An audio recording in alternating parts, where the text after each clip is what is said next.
Hello, dear friend. Come, sit with me for a while. Find a place where you can feel at ease. Perhaps it's a favorite chair, one that knows the curve of your back. Perhaps you're lying down, feeling the soft weight of a blanket. Wherever you are, allow yourself to arrive, not just with your body, but with your whole being. Let the sounds of your world, the hum of the house, the distant traffic, the whisper of the wind, let them all be.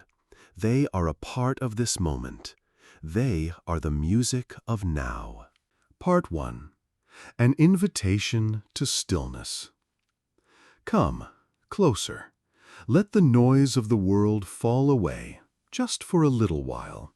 Let it become a distant murmur, a gentle hum on the very edge of your awareness, like the sound of a far-off highway when you are tucked safely in your bed at night. I want you to imagine, with me, a quiet room. The sun has set, and the light outside has deepened to a soft, luminous indigo.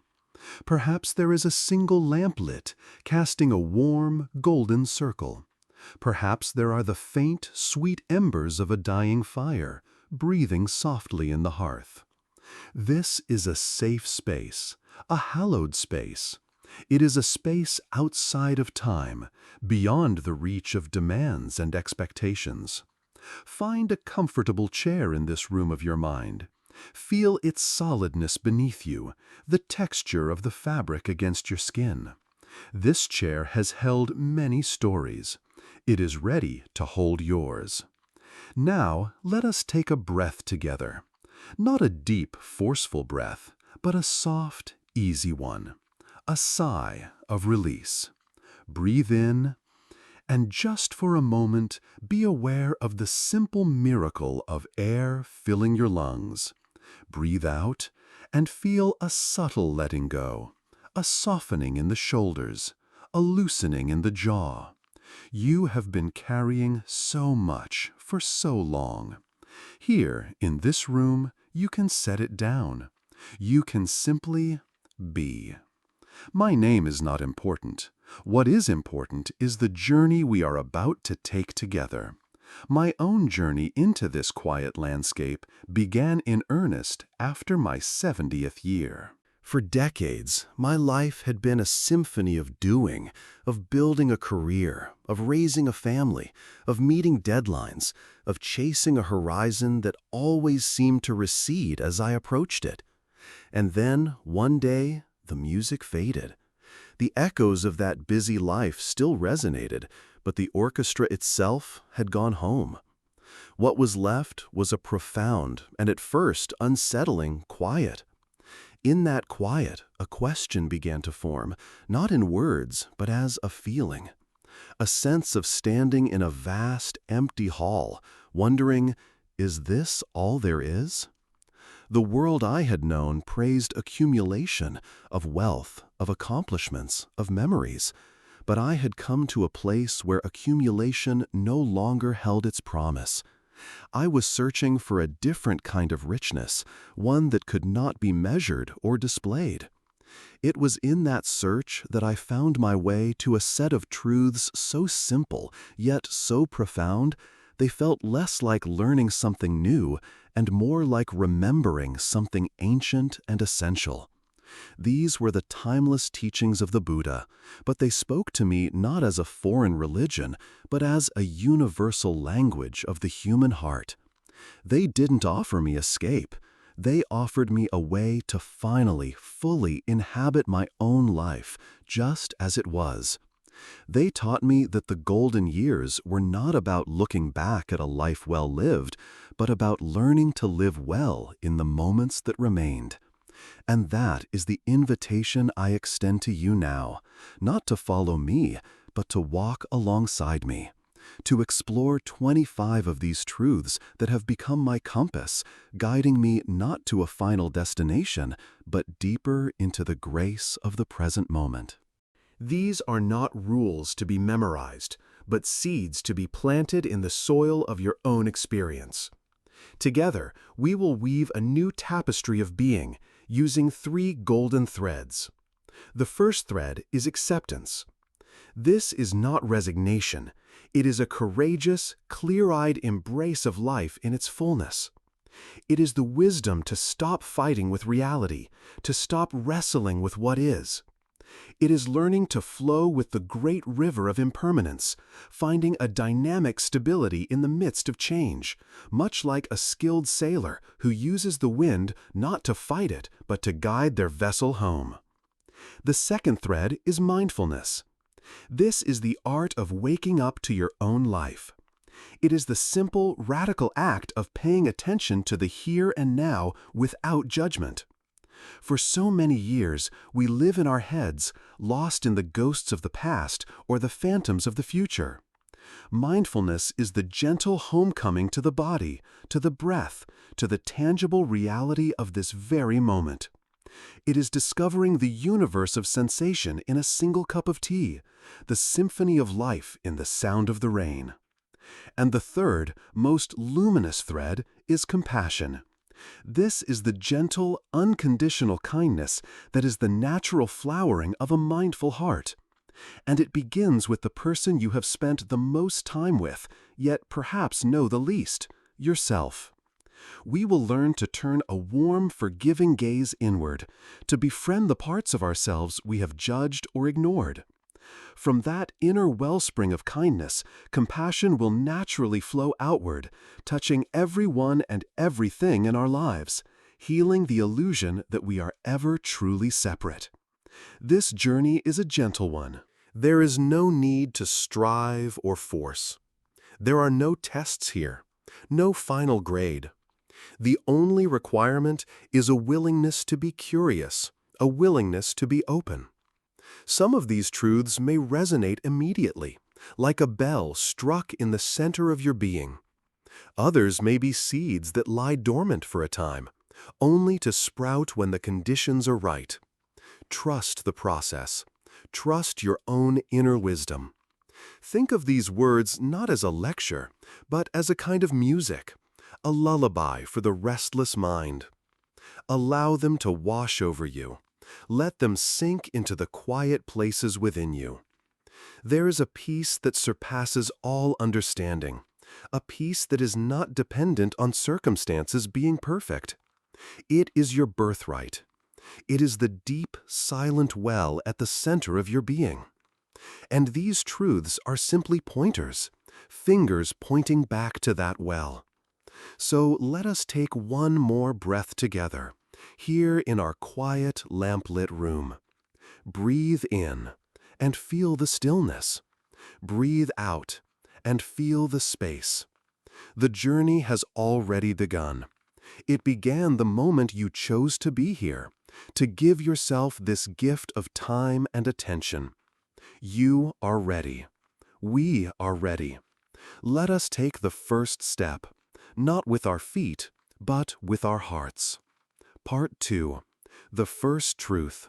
The gentle ache of being human. Let us settle back into the quiet of this room, into the warmth of this shared stillness. The world outside, with its clamor and its hurry, has been respectfully asked to wait. Here, there is only the soft rhythm of your own breathing and the gentle unfolding of awareness. Now that we have found this place of sanctuary, we can begin to do the real work, the quiet, courageous work of looking honestly into the heart of our own experience. The first truth that the Buddha articulated after his Great Awakening was not a complex metaphysical statement, but a simple, direct, and profoundly compassionate observation. It is the very foundation of our journey. To turn away from it is to remain lost. To face it with gentle courage is to take the first true step towards peace. This first truth is this: the very fabric of an unexamined human life contains a fundamental friction, a subtle sense of things being not quite right. Let that land for a moment. Notice, I did not use the word suffering in its harshest sense. The ancient word the Buddha used was dukkha, and this word is far richer and more nuanced than our English translations. It does not just point to moments of great tragedy, agony, or despair. It points to something much more pervasive, something we all know intimately. Dukkha is the gentle ache of being human. It is the low-level hum of anxiety that buzzes just beneath the surface on an otherwise ordinary day. It is the quiet disappointment when an anticipated pleasure doesn't quite live up to our expectations. It is the sting of a thoughtless word, or the regret of one we ourselves have spoken. It is the frustration of a body that no longer moves with the effortless grace of youth, the new ache in a knee, the stiffness in the morning. It is the subtle melancholy of a beautiful sunset, the recognition that this perfect moment is already passing. It is the loneliness that can visit us even when surrounded by those we love. It is the restlessness that makes it hard to simply sit still, the constant feeling that we should be doing something else. This is dukkha. It is not a punishment. It is not a sign that you have done something wrong or that life has failed you. It is, the Buddha taught, an inherent part of the human condition, like breathing or having a heartbeat. It is the unavoidable friction that arises when our deep-seated desires for permanence, comfort, and control rub up against a world that is, by its very nature, impermanent, unpredictable, and beyond our ultimate control. For most of my life, I, like everyone else, tried to engineer a life free from dukkha. I believed it was possible. I operated under the assumption that if I could just arrange all the external pieces correctly, the right career, the perfect home, financial security, successful children, I could build a fortress so strong that this gentle ache could not penetrate its walls. I chased moments of happiness, moments of pleasure, moments of praise, and tried to hoard them, hoping they would insulate me from the inevitable moments of pain and disappointment. But it is a futile project, isn't it? The fortress always has a crack. The pleasure always fades. The praise is followed by criticism. The health we cherish eventually falters. And the more we run from this fundamental truth of dukkha, the more power it holds over us. Our resistance becomes a second arrow. The first arrow is the unavoidable pain of life. The second arrow, which causes the true suffering, is the one we shoot into ourselves through our resistance, our resentment, our story of "this shouldn't be happening." But what if? What if we could learn to put down the bow? What if we could simply allow the first arrow to be what it is, without adding the poison of our own resistance? Let us try something together, very gently. I invite you to scan your awareness through your body and your mind right now, and to find one small, specific instance of dukkha, not a great trauma, just a small pebble of discomfort. Perhaps it is a slight tension in your neck. Perhaps it is a flicker of worry about a task awaiting you tomorrow. Perhaps it is a feeling of boredom or a pang of sadness from a memory. Just choose one. And for a moment, instead of pushing it away, simply allow it to be there. Acknowledge it. You might even label it, silently in your mind. Ah, tension. Ah, worry. Ah, sadness. Now, see if you can approach this sensation with a gentle curiosity. Where do you feel it in your body? Is it heavy or light? Is it moving or still? You don't need to analyze it or fix it. You are simply becoming an interested, compassionate observer of your own experience.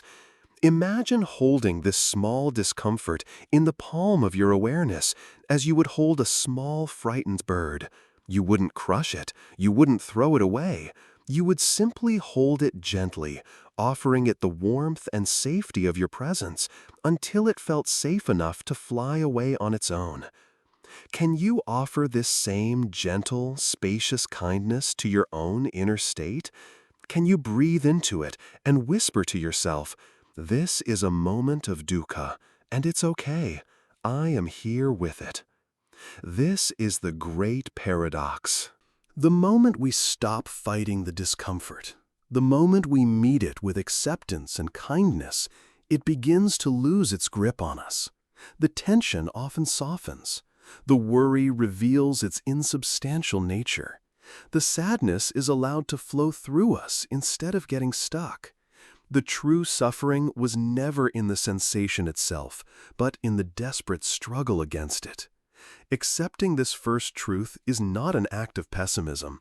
It is the ultimate act of realism and compassion. It is the great physician, the Buddha, making an accurate diagnosis. He is not saying, "You are terminally ill." He is saying, "Here is the nature of the universal ailment, and because we can see it clearly, we can now look for its cause and discover its remedy." This diagnosis is the gateway to healing. It allows us to stop blaming ourselves, to stop blaming the world, and to start walking a path of wisdom. As we age, the manifestations of dukkha can become more apparent. The losses are more profound, the physical challenges more consistent. It is easy to fall into the story that life is nothing but decline. But this first truth invites us to reframe that story. The ache in your joints is not a failure. It is a testament to a life of movement and effort. The grief you feel for a lost loved one is not a void. It is the enduring shape of a powerful love. By acknowledging the dukkha inherent in these experiences, we can hold them with a grace and tenderness that transforms them from sources of bitter suffering into marks of a life fully and courageously lived. So for today, the practice is simple. Become a gentle watcher. When a moment of friction arises, in any of its countless forms, just notice. Pause. Name it silently. Dukkha. And then take a single conscious breath. And let it be without adding the second arrow. This is the first, most essential step on the path to an unshakable peace. It is the beginning of the end of the war with ourselves. Part 3. The Second Truth, the River of Change. Welcome back, my friend. Welcome back to this quiet, sacred space we hold together. Feel the echo of our last conversation still lingering in the air, the gentle acceptance of dukkha, the universal ache of being human. By simply naming it, by holding it with kindness rather than fear, we have already begun to transform it. Now we are ready to ask the next question. The physician has diagnosed the ailment. Now he seeks its cause. Why does this friction, this dissatisfaction exist? The Buddha's insight into this question is the key that unlocks the door to freedom. It is a truth so vast it governs the dance of galaxies, and so intimate it is present in your very next breath. The second great truth is this: everything, without exception, is in a constant state of change. Nothing is permanent. The ancient word for this is anicca, impermanence. It is the universal law of flux. I want you to imagine a great flowing river. Picture it in your mind's eye. See the way the sunlight glints off its surface, creating a million fleeting diamonds of light. Hear the soft, persistent murmur of its current. The river appears to be a single, constant thing. You can point to it and say, "There is the river." But what is it really? It is a process. It is a ceaseless flow of water molecules, none of which stay for more than a moment. The water that is here now is, in the next instant, already downstream, replaced by new water arriving from its source. You can never, as the old saying goes, step into the same river twice. Life is this river. And you, my friend, are not standing on the bank watching it. You are the river. Think of your own body. The science is clear. Nearly every cell is replaced over a period of years. The physical form you inhabit today is not the same one you inhabited a decade ago. It is a continuous process of regeneration and decay, a slow-motion river of flesh and bone. The face that looks back at you from the mirror is a beautiful, temporary eddy in this flow. Think of your thoughts. Just for a moment, try to hold on to a single thought. Can you do it? Another one immediately appears. A memory from yesterday, a plan for dinner, a line from a song, a sudden worry. Your mind is a tributary of this great river, a constant stream of perceptions, ideas, and images flowing endlessly through your awareness. And your feelings? They are the weather on the river's surface. Joy arises, warm and brilliant like the summer sun, and for a moment the whole river seems to sparkle. But the sun eventually sets. Sadness comes, cool and quiet like a gentle mist, and the river turns a soft, contemplative gray. But the mist, too, eventually lifts. Anger can be a sudden, violent storm, churning the surface. Peace is the deep, slow current beneath it all. None of it is permanent. All of it is part of the river's journey. For most of our lives, we live in a state of profound resistance to this truth. It is the very source of our dukkha. We try to build dams in the river. When we experience a moment of happiness, a moment of perfect contentment, our first instinct is to grasp it, to hold on to it. This is it, we think. I want to feel this way forever. But in that very act of grasping, we introduce a subtle anxiety, a fear of the moment ending. And this fear poisons the pure joy of the experience itself. We are no longer simply happy. We are happy and afraid of not being happy. Conversely, when we experience pain, sorrow, or difficulty, we resist with all our might. We push it away. We deny it. We believe it will last forever.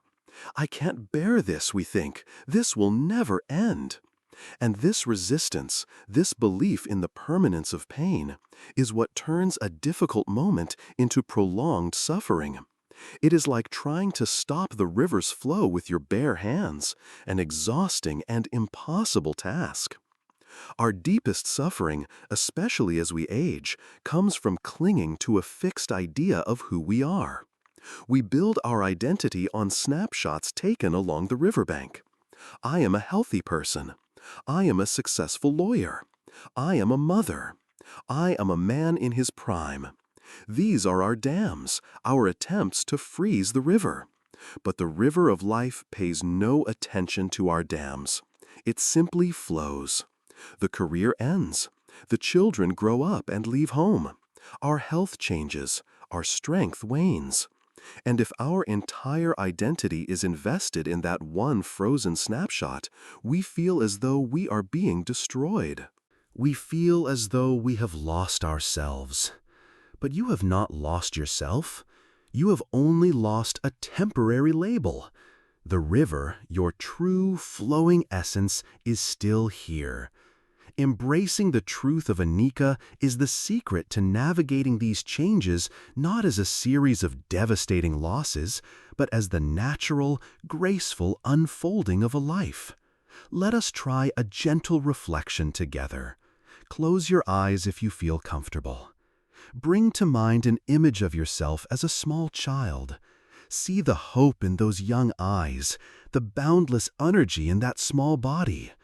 The river of your life was a bubbling spring, just beginning its journey. Send a wave of kindness back through time to that child. Now, let the image shift. See yourself as a young adult, perhaps in your 20s or 30s. See the passion, the ambition, the loves, the heartbreaks. The river was flowing powerfully now, carving its path through the landscape of the world. Acknowledge the intensity, the striving of that time. Let the image change again. See yourself in the heart of your midlife, the peak of your responsibilities perhaps, the weight of the world on your shoulders, but also the strength to carry it. The river was at its widest now, deep and established. And now, gently bring the image to the person you are today, right here in this moment. See the map of your entire journey etched in the lines on your face. See the wisdom that resides in your eyes, a reflection of all the seasons you have passed through. The river may be flowing more slowly now, more quietly, but perhaps it is also flowing more deeply, with a clearer sense of its direction towards the great sea. Was any single one of those images the real you? No, they were all you. They were all beautiful, fleeting moments in the continuous, unbroken flow of your life. To cling to one is to deny the beauty of the whole journey. To embrace Anika is to fall in love with the river itself, not just one of its bends. The practice of living this truth is simple. It is the practice of noticing change. When you savor your morning coffee, notice that this taste, this warmth, is unique to this one moment. Enjoy it fully, precisely because it will not last. When a feeling of joy arises, welcome it like an honored guest. Let it fill you. And when it is time for it to leave, let it go with gratitude, not with clinging. When a difficult feeling or a painful sensation arises, meet it with the quiet wisdom. This too shall pass. This phrase is not a dismissal. It is a profound statement of truth that creates space and eases the panic. By befriending impermanence, we find the only real security there is. Our security is no longer dependent on things staying the same. Our security is found in our own resilient, flexible awareness. Our peace comes from learning to swim with the current rather than exhausting ourselves by fighting it. We learn to build a raft, not a fortress. And from that raft, we can navigate the inevitable changes of life with a sense of grace, curiosity, and even adventure. Breathe in the gift of this ever-changing, precious moment. Breathe out the struggle to make it stay. And in that release, feel the lightness. Feel the freedom. Feel the peace of the flowing river. Part 4. The third truth. The illusion of the separate self. Let us return to our river. The great, ceaseless, shimmering river of life that is always in flux. We have acknowledged its flow. We have made a quiet agreement to stop fighting its current. And now, floating gently on its surface, we are ready to look at the boat we are traveling in. Or rather, the boat we think we are traveling in. This next truth, my dear friend, may feel the most radical of all. It may challenge the very foundation of how you have experienced the world your entire life. So I ask you to listen not with your analytical mind, which may want to argue and resist, but with a soft, open, and curious heart. Listen as you would listen to a poem or to the sound of the wind. The third great truth is this. At the core of our being, there is no fixed, solid, independent entity that we can call a self. The ancient word for this is anatta, no self. Please stay with me. Let's look at this together, gently. A feeling of alarm might arise, a sense of, what do you mean? Of course I exist. I am right here, listening to these words. And you are absolutely right. The teaching of anatta is not a denial of your existence. Far from it. It is an invitation to discover the true nature of that existence, which is far grander, more mysterious, and more interconnected than you have ever imagined. Let us be detectives for a moment. Let's search for this self that feels so solid. Where is it? Is it your body? We have already seen that the body is a river of impermanence, a constantly changing process of cells being born and dying. The body you have today is not the body you had as a child. Which one was the real you? Is the self your mind, your thoughts? But sit and watch your thoughts for even a minute. They are like clouds drifting across the vast sky of your awareness. A happy thought comes, then a sad one, then a memory, then a plan. The thoughts are constantly changing. Are you the fleeting clouds, or are you the vast open sky in which they appear? Is it your name? Your name is just a label, a sound given to you by others. Is it your job, your role as a parent or a spouse? These are temporary roles, costumes we wear for a time on the stage of life. We are not the costume. So where is this fixed, unchanging I? The great insight of anatta is that when we look for it, we cannot find it. What we find instead is a beautiful, intricate, and constantly changing process. You are not a noun. You are a verb. You are not a thing. You are a happening. You are an unfolding of the entire universe. Think of a wave in the ocean. The wave has a distinct shape and form for a time. It rises, it crests, it travels, and it dissolves back into the sea. We can point to it and say, there is a wave. But what is it made of? It is made of water. It is not separate from the ocean. Its very existence is an expression of the entire ocean. The moment you try to take the wave out of the ocean to study it, it ceases to be a wave. Its identity is inseparable from its interconnectedness. You, my friend, are a wave. You are a unique, beautiful, unrepeatable expression of the entire ocean of life. Anatta does not mean you are nothing. It means you are everything. The air you are breathing was, moments ago, part of a tree. The water in your cells was once part of a cloud. The energy in your body comes from the sun. The line we draw between self and other is an illusion, a trick of the mind. So why is this truth so liberating? Because most of our dukkha, most of our daily suffering, comes from the exhausting, lifelong project of defending this small, imaginary separate self, the ego. We spend our lives polishing it, promoting it, and protecting it from perceived threats. There is a timeless story that illustrates this perfectly. Imagine you are rowing a small boat across a vast lake on a cool, misty morning. The world is silent and still. Suddenly, with a jolt, another boat bumps into yours. If you look up and see a person in that boat, your immediate reaction might be anger. Hey, watch where you are going. Are you blind? You feel personally wronged. Your peace is shattered. Your sense of me has been violated by you. Now, imagine the exact same scene, the same mist, the same jolt. But this time, when you look up, you see that the other boat is empty. It simply drifted loose from the shore and the current brought it to you. Do you feel anger? No, of course not. You might feel a flicker of annoyance, but you don't take it personally. You simply push the empty boat away and continue on your journey. The event was identical. The bump was the same. The only thing that changed was your perception of a self in the other boat. The anger, the suffering, the personal offense, it all arose from the illusion of me versus you. When the other boat is empty, the anger has no place to land. It dissolves into the mist.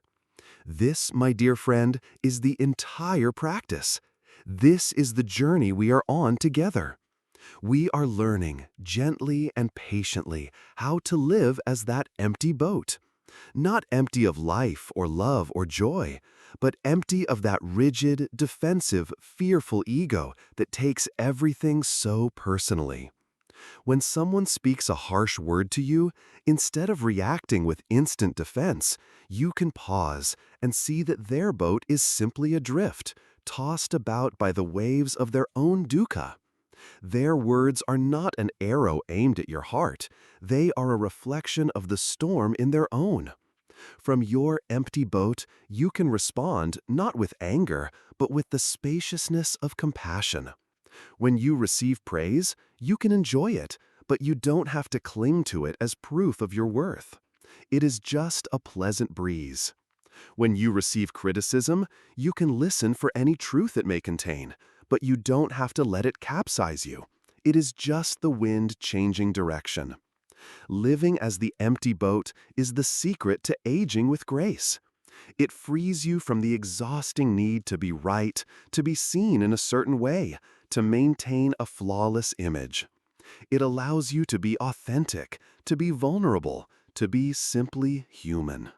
You find that you laugh more easily, and that your tears, when they come, are cleaner, less mingled with the bitterness of personal injustice. The practice is one of gentle observation. Throughout your day, just begin to notice how often the sense of me and mine creates tension. That's my parking spot. She didn't acknowledge my contribution. He hurt my feelings. Just notice it without judgment. And in that noticing, a little space is created. You can smile softly at this busy, anxious little self. And in that smile, you are already stepping back into the spaciousness of the empty boat, the wisdom of the vast open sky. You are remembering that you are not the little troubled wave. You are the entire, majestic, peaceful ocean. Part 5. The fourth truth, the power of the present moment. Welcome back. Let the echo of our last discovery settle around you like a soft blanket. The empty boat, the wave that is one with the ocean, the profound relief of letting go of the small defended self. A deep peace arises from this understanding, but a question follows in its wake. If I am not this small self, then where do I live?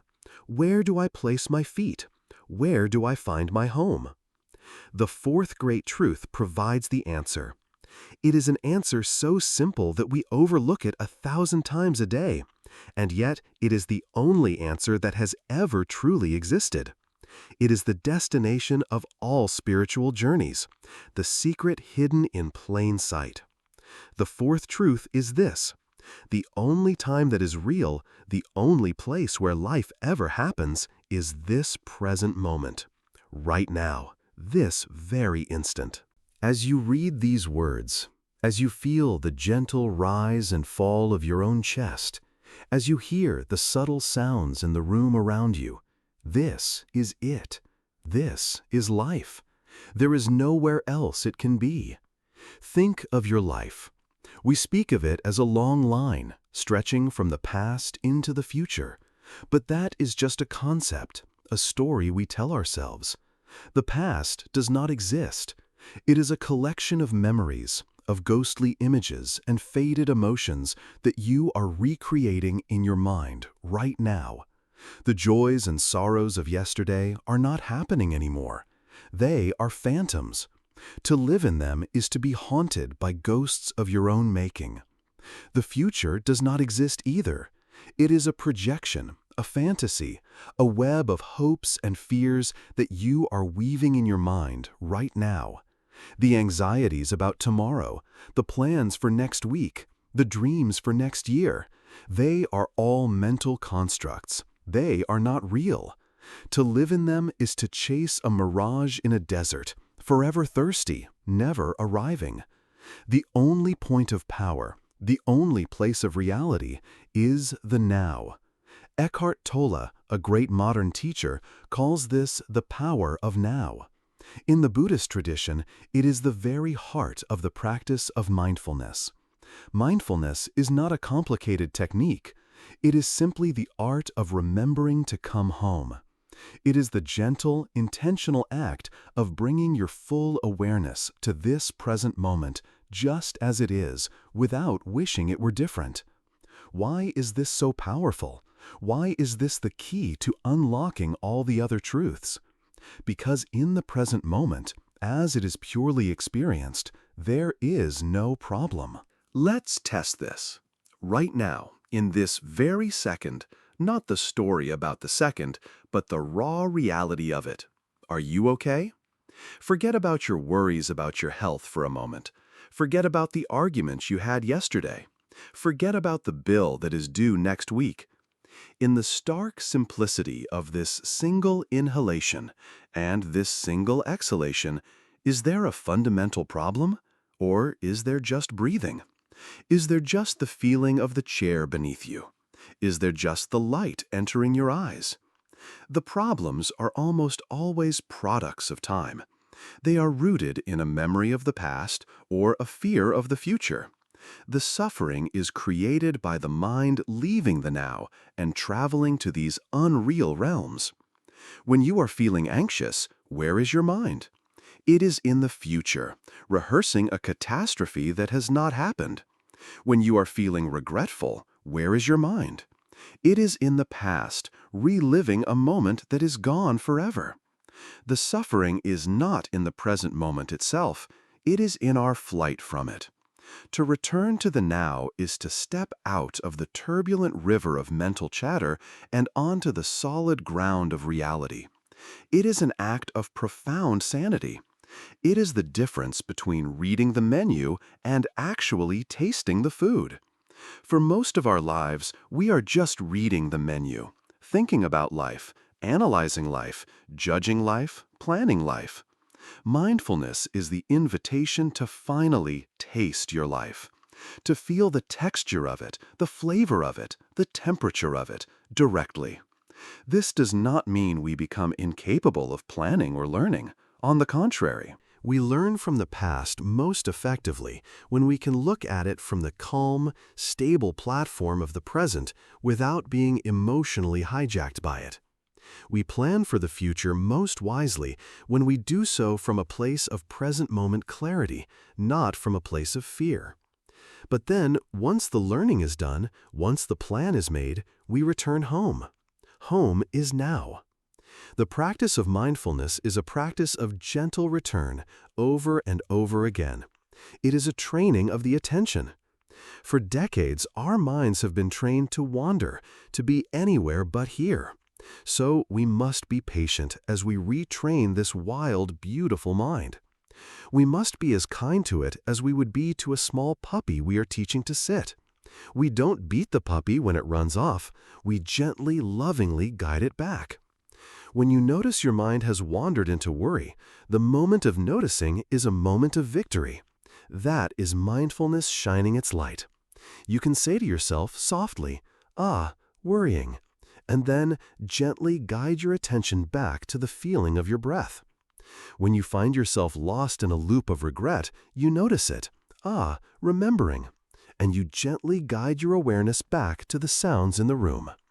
This practice changes everything from the inside out. It allows you to unhook from the painful stories of the ego, the story of me and my tragic past, the story of me and my frightening future. In the spaciousness of the now, you are not that story. You are the awareness that is witnessing the story, and that awareness is peaceful, whole, and free. As we age, this practice becomes an incredible source of joy and refuge. We may have less future to plan for and more past to potentially get lost in. The present moment becomes our sanctuary. The richness of life is not in the grand events anymore, but in the texture of the small moments. The warmth of a patch of sunlight on the floor, the intricate pattern on a leaf, the shared smile with a stranger, the taste of a perfectly ripe piece of fruit. When we are fully present for these small things, they cease to be small. They become immense. They become everything. This is the art of living deeply. It is the discovery that paradise is not a place you go to when you die. It is a state of consciousness you can access right now, by dropping out of the noisy attic of your thoughts and into the quiet living room of the present moment. It has always been here, waiting for you. Your home is not in the past. Your home is not in the future. Your home is here. Welcome home. Part 6. The Wisdom of the Breath. So, we have arrived home, in the quiet, luminous space of the present moment. But we find the front door is wide open, and the wind of our habitual thinking is constantly blowing through, trying to pull us back outside into the storms of yesterday and tomorrow. We need an anchor. A gentle, reliable anchor that can hold us steady, not with force, but with a quiet, persistent strength. This is where we encounter our next truth, which is less a concept to be understood and more a friend to be reacquainted with. It is the single most powerful, practical, and portable tool for living a mindful life. It is the wisdom of your own breath. Your breath. This simple, rhythmic, unconscious process that has been with you every second of your life. From your first cry upon entering this world to the final release, it is your most constant companion. It is more faithful than any friend, more reliable than any possession. It asks for nothing. It requires no special equipment, no sacred location. It is always here, waiting patiently for you to notice it. The breath is the bridge between your body and your mind. It is the tide of the universe, rising and falling within your own physical form. To pay attention to your breath is to anchor yourself in the undeniable reality of the now. You cannot breathe in the past. You cannot breathe in the future. You can only breathe right now. So let us practice this together. This is not about achieving a special state. It is simply about paying attention. Find a comfortable posture, either sitting or lying down, and there's no need to change your breathing in any way. Let your body breathe itself, just as it always does. Your only task is to become a curious and friendly observer. Bring your attention gently to the place where you feel the breath most clearly. For some, this is the sensation of the air entering and leaving the nostrils. You might notice a subtle coolness on the in-breath and a subtle warmth on the out-breath. Just rest your awareness there, as if you were a gatekeeper, simply watching who comes in and who goes out. For others, the sensation is more vivid in the chest or the belly. Feel the gentle expansion as the breath flows in, creating space. Feel the soft release, the letting go, as the breath flows out. You can even rest a hand on your belly, feeling this ancient, gentle rhythm, the rise and the fall, the ebb and the flow. Follow one full breath, all the way from the beginning of the inhalation through the tiny, still pause at the top, all the way to the very end of the exhalation. This is a complete journey. This is one moment of your life lived with full awareness. Now, here is the most important part of the instruction, so please listen with great kindness for yourself. Sooner or later, your mind will wander. It will be distracted by a thought, a sound, a memory, a plan. This is not a mistake. It is not a failure. It is simply what minds do. They are masters of time travel. The moment you realize your mind has wandered, that moment of realization is a moment of pure gold.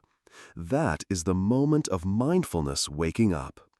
In that moment, there is no need for scolding or frustration. Do not say to yourself, "Oh, I can't do this. I'm no good at meditation." That is just another thought, another story. Instead, the practice is to smile softly at your wandering mind, as you would at a beloved but mischievous child. Acknowledge where it went. Thinking about the grocery list. And then, with infinite patience and gentleness, you guide your attention right back to the feeling of the breath. That is the entire practice.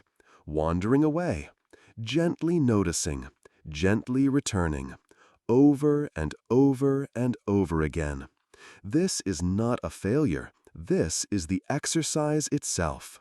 Every time you return to the breath, you are strengthening the muscle of your attention. You are carving a new neural pathway in your brain, the pathway of presence, the pathway of peace. This simple practice is a radical act of love for yourself.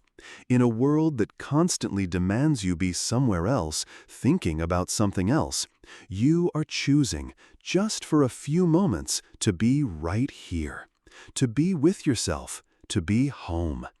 And this is not just training for when you are sitting quietly. This is training for life. This is how you learn to stay anchored when the real storms come. When you are sitting in a doctor's office waiting for news and your mind begins to spin into catastrophic futures, you can come back to your breath. In and out. It is a sanctuary of sanity in the midst of fear. When you are in a difficult conversation with a loved one and you feel the heat of anger rising, about to say something you will regret, you can take one conscious breath. It creates a sacred pause, a moment of space where wisdom, not reaction, can arise. When you lie awake at 3 in the morning, your mind haunted by worries that seem immense in the darkness, you can return to the simple physical reality of your breath. The rise and fall.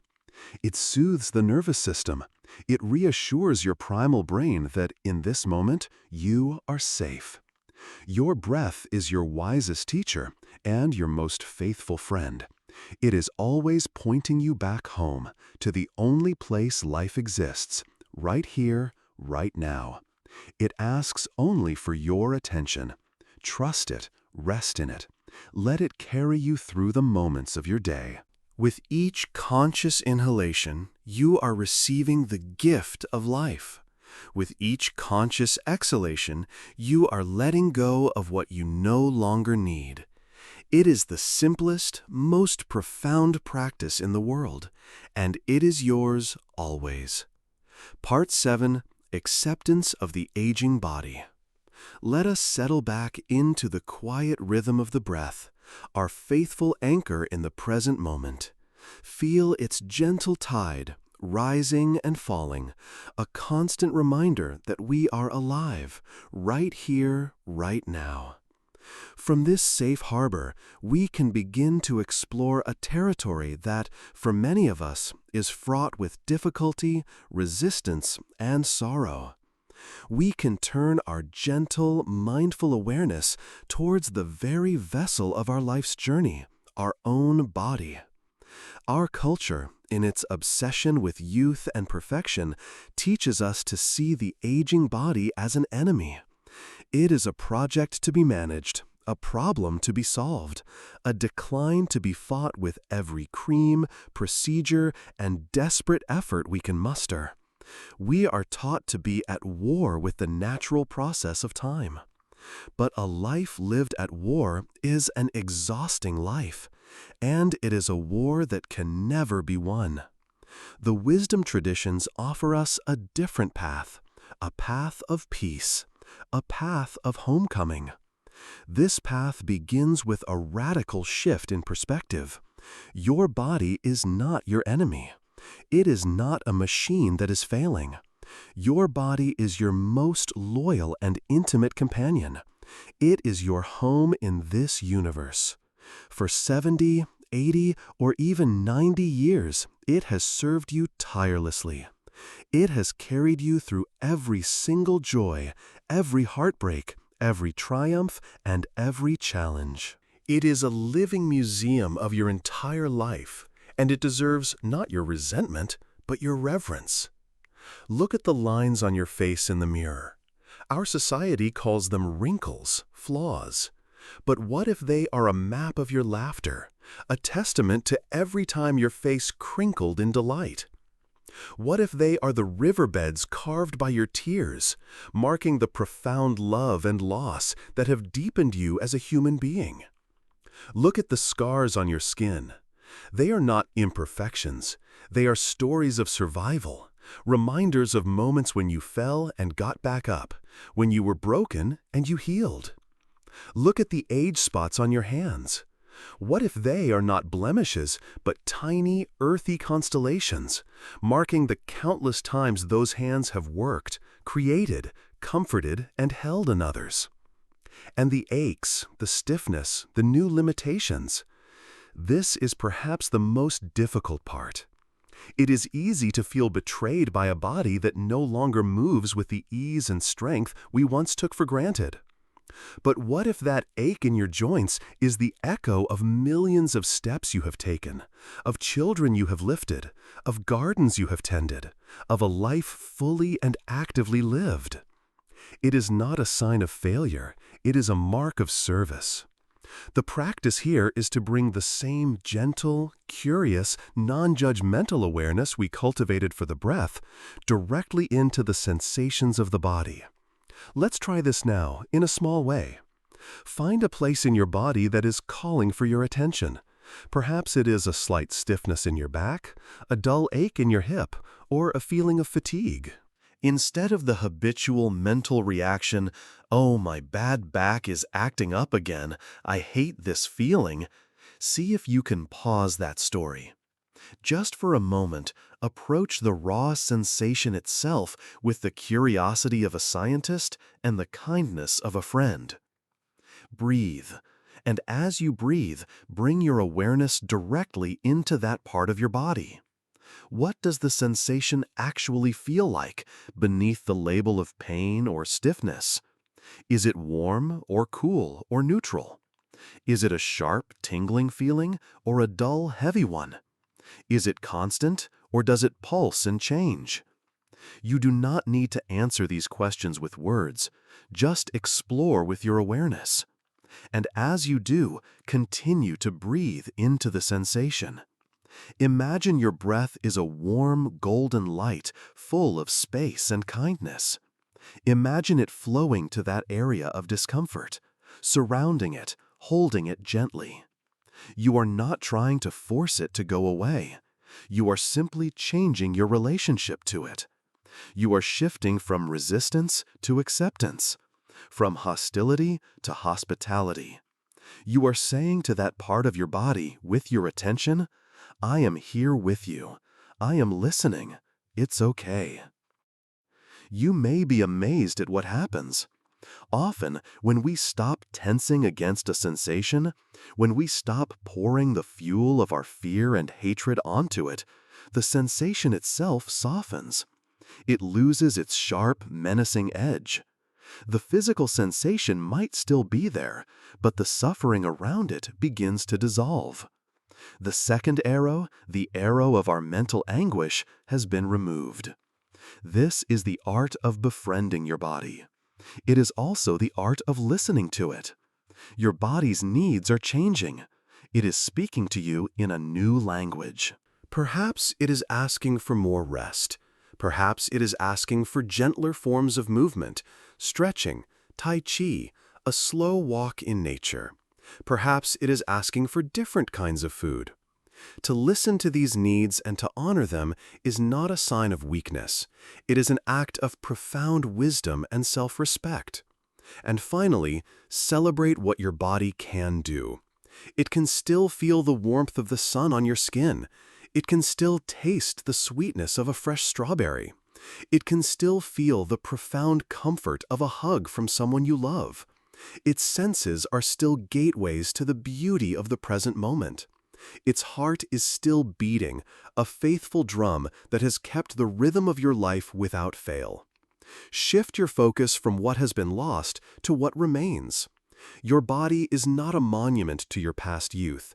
It is the living, breathing, feeling vessel of your present moment awareness. Treat it with the honor and tenderness you would give to any beloved lifelong friend. It has been your home. Be kind to it. Be grateful for it. Make peace with it.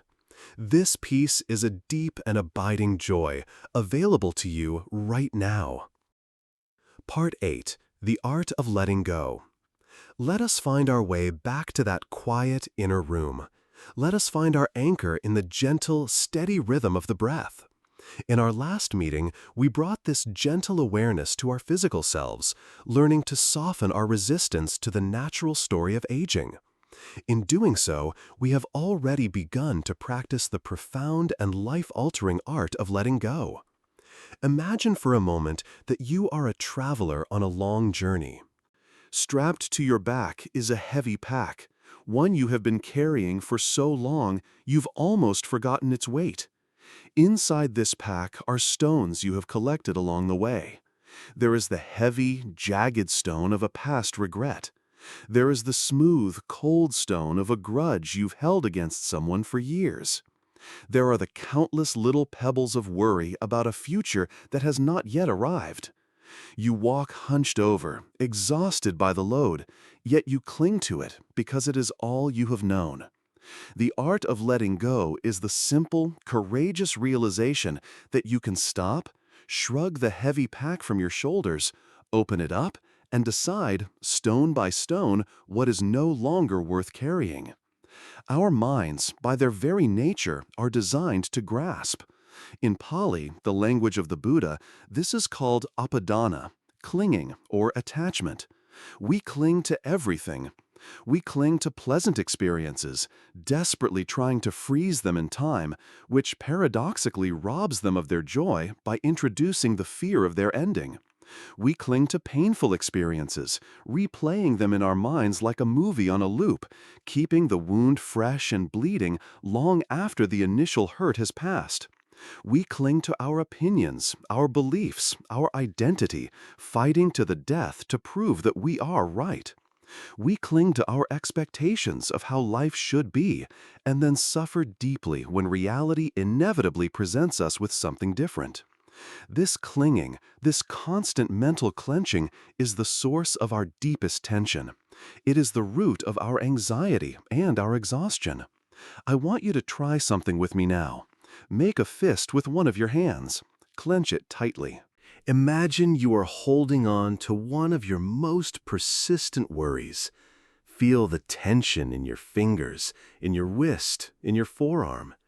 Feel how much energy it takes to maintain that grip. This is what your mind is doing all day long. This clenching is the state of suffering. The pain is not just in the worry itself, it is in the relentless, draining act of holding on to it. Now, simply open your hand. Let your fingers unfurl. Let them soften. Feel the wave of relief as the tension releases. Feel the energy flowing back into your arm. That release, that softening, that is the feeling of letting go. The worry may still try to return, but you now know that you are the one choosing to clench or to open. The power is in your hand. So, what are the stones in your backpack? What are the stories you are clenching in the fist of your mind? Take a moment. What story from your past do you keep replaying? A mistake you made? A moment of shame? An opportunity missed? It is gone. Its only life is the life you are giving it right now by continuing to carry it. Can you honor the lesson it taught you, and then gently place that stone down on the side of the path? What grudge are you nursing? An old hurt from a family member? A betrayal by a friend? Holding on to that anger is not punishing them. They are living their lives. You are the one drinking the poison of resentment every day. Forgiveness, as we will explore later, is not for them. It is the act of you deciding you will no longer carry their stone for them. You can place it down. What if scenario about the future is draining your energy in the present? What if my health fails? What if my children have problems? These are phantoms. Worrying about them is like paying interest on a debt you may never owe. Can you see that these are just thoughts, just pebbles of fear, and allow them to slip through your open fingers?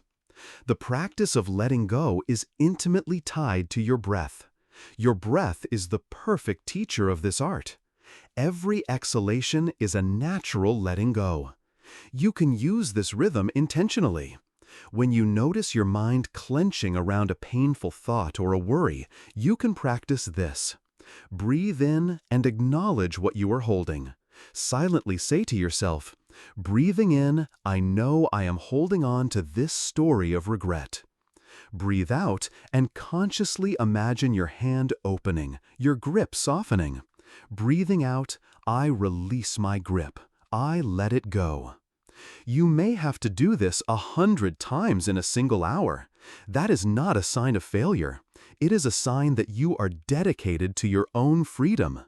The habit of clinging has been practiced for decades.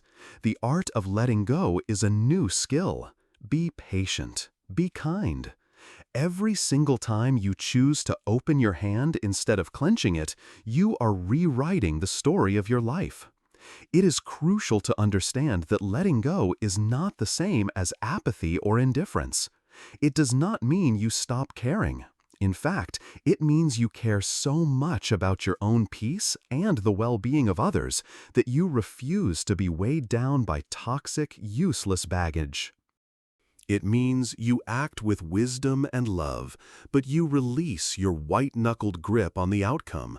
You can offer love and support to your children, but you let go of the need to control their lives. Their journey is their own. You can tend to your garden with meticulous care, but you let go of your anger when an unexpected storm damages the plants. You did your part with love. The rest is not in your hands. This is the source of a profound and graceful power. You act from a place of clarity, and then you release, creating space for life to unfold as it will. This is the freedom of traveling light. Imagine walking your path forward, not hunched over by the weight of the past, but standing tall, with your shoulders back, your hands open, ready to receive the gifts of the present moment. The energy you once spent on regrets and worries is now available to you, right now, to savor, to connect, to create, to simply be. Letting go is the ultimate act of self-love. It is the key you hold to your own cage. Open it, walk out, be free. Part 9. Finding Beauty in Imperfection. Welcome back, my friend. Let us settle into this familiar, comfortable quiet. Imagine the traveler we spoke of having set down their heavy pack of stones. They stand up straight, stretching their weary back, and for the first time in a long time, they look around not with the eyes of a burdened survivor, but with the fresh, curious eyes of an explorer. The world, once just a landscape to be traversed, now reveals its intricate, subtle details. Our modern culture has trained us to worship at a very specific altar, the altar of perfection. Turn on the television, scroll through the internet, flip through a magazine, and you will see it everywhere. The flawless skin, the brand new car without a scratch, the perfectly symmetrical, minimalist home, the curated, impossibly happy vacation photos.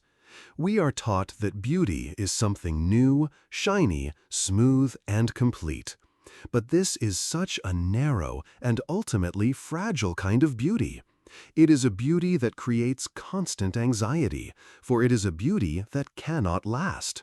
The first scratch, the first wrinkle, the first sign of wear, and the spell is broken. There is another way of seeing, a deeper, more soulful aesthetic. The Japanese have a beautiful concept for this called wabi-sabi. It is a worldview that finds its center in the acceptance of transience and the celebration of imperfection. It is the art of discovering a profound beauty in things that are imperfect, impermanent, and incomplete. It is a beauty that is modest, humble, and deeply connected to the realities of time and nature. Wabi-sabi is the heart-stopping beauty of a simple, handmade ceramic bowl that has been cracked and then lovingly repaired with seams of gold lacquer. The philosophy, known as kintsugi, suggests that the bowl is more beautiful for having been broken. Its history of damage now a luminous part of its story. The cracks are not something to be hidden, but to be illuminated.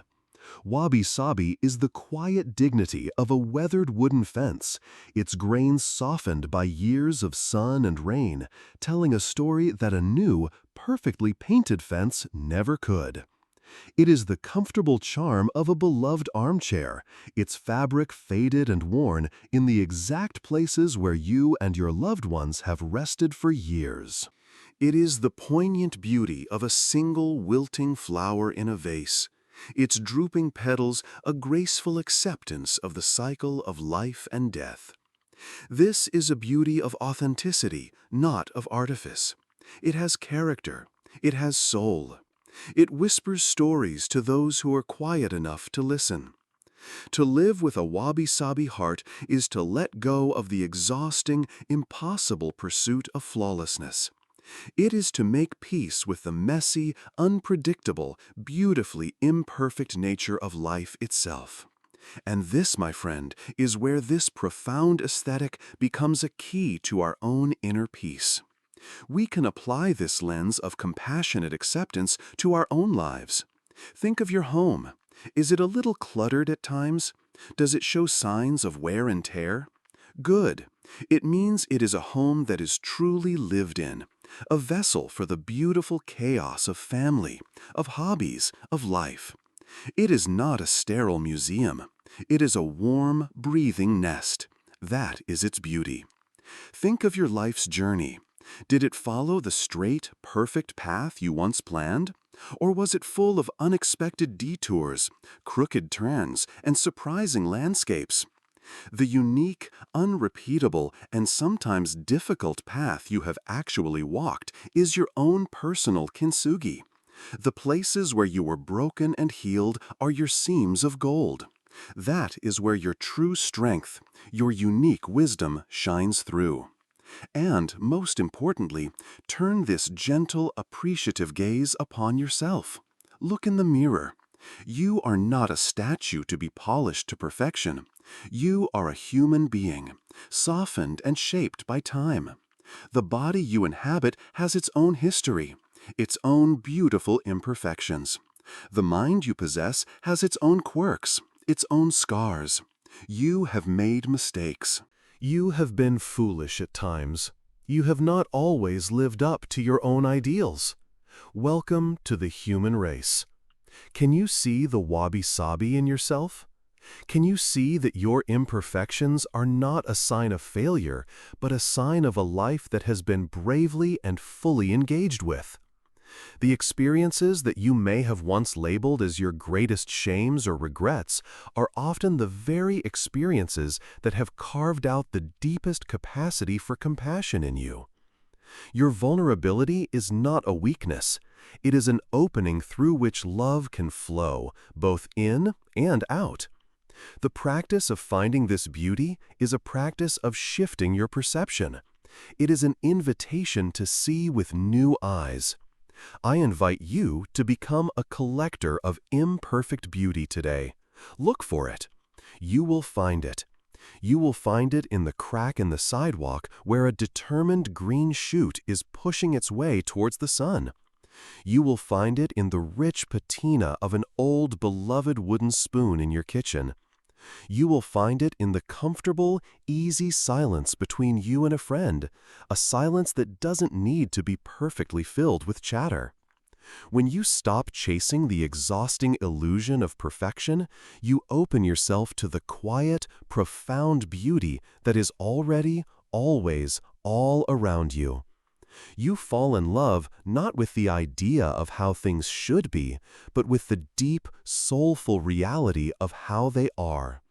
This is an act of making peace with the world. But more than that, it is an act of finally, truly making peace with yourself. You are not broken and in need of fixing. You are weathered. You are authentic. You are real. And that is a beautiful thing. Part 10. The Wisdom of Non-Striving. Let us return to our quiet inner space, the traveler now walking with a lighter step, their eyes open to the humble beauty of the real world. A great pressure has been released. The relentless, exhausting need to perfect, to fix, to improve, to make everything shiny and new has begun to soften. What arises in its place is a sense of profound ease. This ease is the doorway to our 10th truth, a truth that runs counter to the very ethos of the world many of us were raised in. It is the wisdom of non-striving. From our first day in school to our last day in the office, we are taught to strive. Strive for better grades. Strive for the promotion. Strive for a bigger house, a faster car. Strive to be smarter, fitter, richer, more successful. Our culture equates striving with virtue, with progress, with life itself.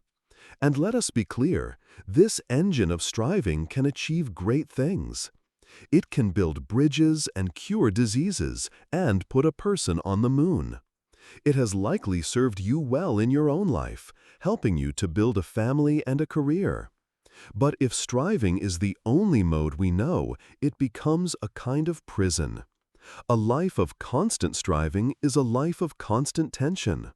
We are always on our way to somewhere else, always reaching for a future state where we believe happiness finally resides. We live in a perpetual state of dissatisfaction with the present moment, because the present is never the goal. It is only a stepping stone to the next achievement. It is a life spent on a treadmill, running faster and faster, but never truly arriving. Especially in our later years, when the great external goals have been met or have fallen away, this deeply ingrained habit of striving can leave us feeling anxious and purposeless. We don't know how to simply be. We feel a restless guilt if we are not productive, even if we are no longer sure what we are supposed to be producing. The wisdom of non-striving offers a radical and deeply restful alternative. It is crucial to understand that non-striving is not laziness. It is not apathy or giving up. It is, in fact, a highly intelligent and graceful way of engaging with life. The Chinese Taoist tradition calls this Wu Wei, which can be translated as effortless action or action without struggle. Imagine you are in a boat on a river. Striving is like turning on a powerful motor and trying to fight your way upstream against the current. It requires immense energy, creates a great deal of noise and turbulence, and is ultimately exhausting. Non-striving is like hoisting a sail. You are not passive, you are still actively engaged. You must read the wind, adjust the sail, and steer the rudder. But you are using the natural energy of the river and the wind to carry you forward. The movement becomes graceful, harmonious, and almost effortless. You are working with the flow of life, not against it. Another way to see it is to think of a flower. You cannot force a flower to bloom by prying its petals open. To do so would be to destroy it. Your task is to provide the right conditions: good soil, water, sunlight. Then you step back and trust the flower's own innate wisdom to unfold in its own time. Non-striving is the art of tending to the conditions of your life with love and care, and then trusting that peace and joy will bloom naturally without being forced. It is the practice of separating your actions from your attachment to the results. You can pour your heart into a creative project, but you release the need for it to be praised or successful. The joy is in the making. You can offer a piece of advice to a loved one from a place of deep caring, but you let go of the need for them to take it. Their path is their own to walk. This removes a tremendous burden from your shoulders. The quality of your life is no longer measured by the fluctuating graph of external success, but by the steady quality of presence and love you bring to your actions themselves. The practice of non-striving is an internal shift. It is an invitation to notice the energy behind your actions. Throughout your day, ask yourself, where am I pushing right now? Where am I forcing, rushing, creating tension in my body and mind? Is it in this conversation? Is it in this simple task of washing the dishes? Can I soften? Can I bring a sense of ease, of spaciousness to what I am doing? Can I do this task for the simple joy of doing it, rather than just to get it over with? This is particularly liberating when it comes to hobbies and leisure. Read a book to get lost in its world, not just to finish it. Take a walk to feel the air and see the trees, not to hit a certain step count. Listen to a piece of music and let it wash over you without needing to analyze it. This is the deep, abiding freedom that comes from the realization that you are already whole. You are already complete. You do not need to achieve one more thing to be worthy of peace and happiness. You do not need to prove your value to anyone. Peace is not a trophy to be won at the end of a lifetime of striving. It is the quiet, fertile ground that was here all along, buried under the noise and dust of our ambition. All you have to do is stop. Stop running. Stop pushing. Stop striving. And in that stillness, you will feel the ground beneath your feet. You will notice that you have already arrived. You are already home. Part 11. The first pillar of compassion, kindness to yourself. Let us settle back into our quiet room, the air thick with the peace of non-striving. A great weight has been lifted. The need to perform, to prove, to perfect has softened. In this new, spacious quiet, we have the opportunity to turn our attention fully inward, not with the eye of a critic looking for flaws, but with the warm gaze of a friend. For decades, most of us have lived with a constant companion. It is the first voice we hear when we make a mistake, and the last voice we hear at night when we recount our failings. It is the voice of the inner critic. It compares us to others and finds us lacking. It replays our moments of shame with excruciating detail. It tells us we are not good enough, not smart enough, not worthy enough.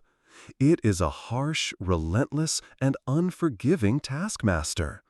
And we have become so used to its presence that we mistake its voice for the truth. I want to ask you a question, and I ask you to consider it deeply. Would you ever speak to a dear friend, someone you love, in the same way you sometimes speak to yourself?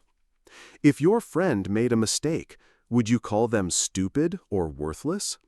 If they were going through a hard time, would you tell them to just get over it and stop being so weak?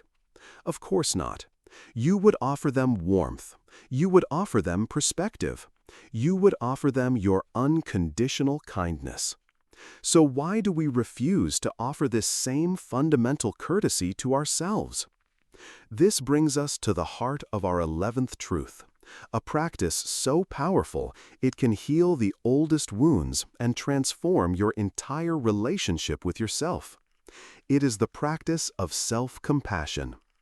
Let us be very clear about what this is and what it is not. Self-compassion is not self-pity. Self-pity says, "Poor me," and gets stuck in a loop of victimhood. Self-compassion is not self-indulgence. It is not about letting yourself off the hook for everything and living without responsibility. And it is not self-esteem, which is often based on comparing yourself to others and judging yourself as better than. Self-compassion is much simpler and much more profound. It is the practice of treating yourself with the same kindness, care, and understanding that you would offer to a beloved friend. That's it. It is about turning the powerful force of your own compassion, which so often flows outward, back toward yourself. Dr. Kristen Neff, a pioneering researcher in this field, breaks self-compassion down into 3 simple, elegant components. First, there is mindfulness. We have met this friend before. In this context, it means we have to acknowledge that we are in pain without being overly dramatic or dismissive. When you've made a mistake or are feeling hurt, you don't pretend it's not happening. You turn towards the feeling and simply recognize, this is a moment of suffering. This is really hard right now. Ouch, that hurts. You are validating your own experience, honestly and clearly. Second, there is the recognition of our common humanity. This is the powerful antidote to the isolation and shame that our inner critic loves to create. When we make a mistake, the critic whispers, "What is wrong with me?" And we feel like we are the only flawed person in a world of perfect people. The wisdom of common humanity reminds us that suffering and imperfection are not personal failures. They are fundamental parts of the shared human experience. Everyone makes mistakes. Everyone feels inadequate at times. Everyone experiences loss and disappointment. The moment you remember this, you are no longer alone in your imperfection. You are connected to every other human being on the planet. Your personal pain becomes a bridge of connection, not a wall of shame. And third, there is self-kindness. This is the active component. Having mindfully acknowledged your pain and remembered you are not alone, you now actively offer yourself warmth and care. This is the opposite of the harsh judgment of the inner critic. It is about becoming your own ally. What does this look like in practice? It can be a physical gesture. Placing a hand over your heart is a universally comforting gesture. It activates the mammalian caregiving system and can have a tangibly soothing effect on your nervous system.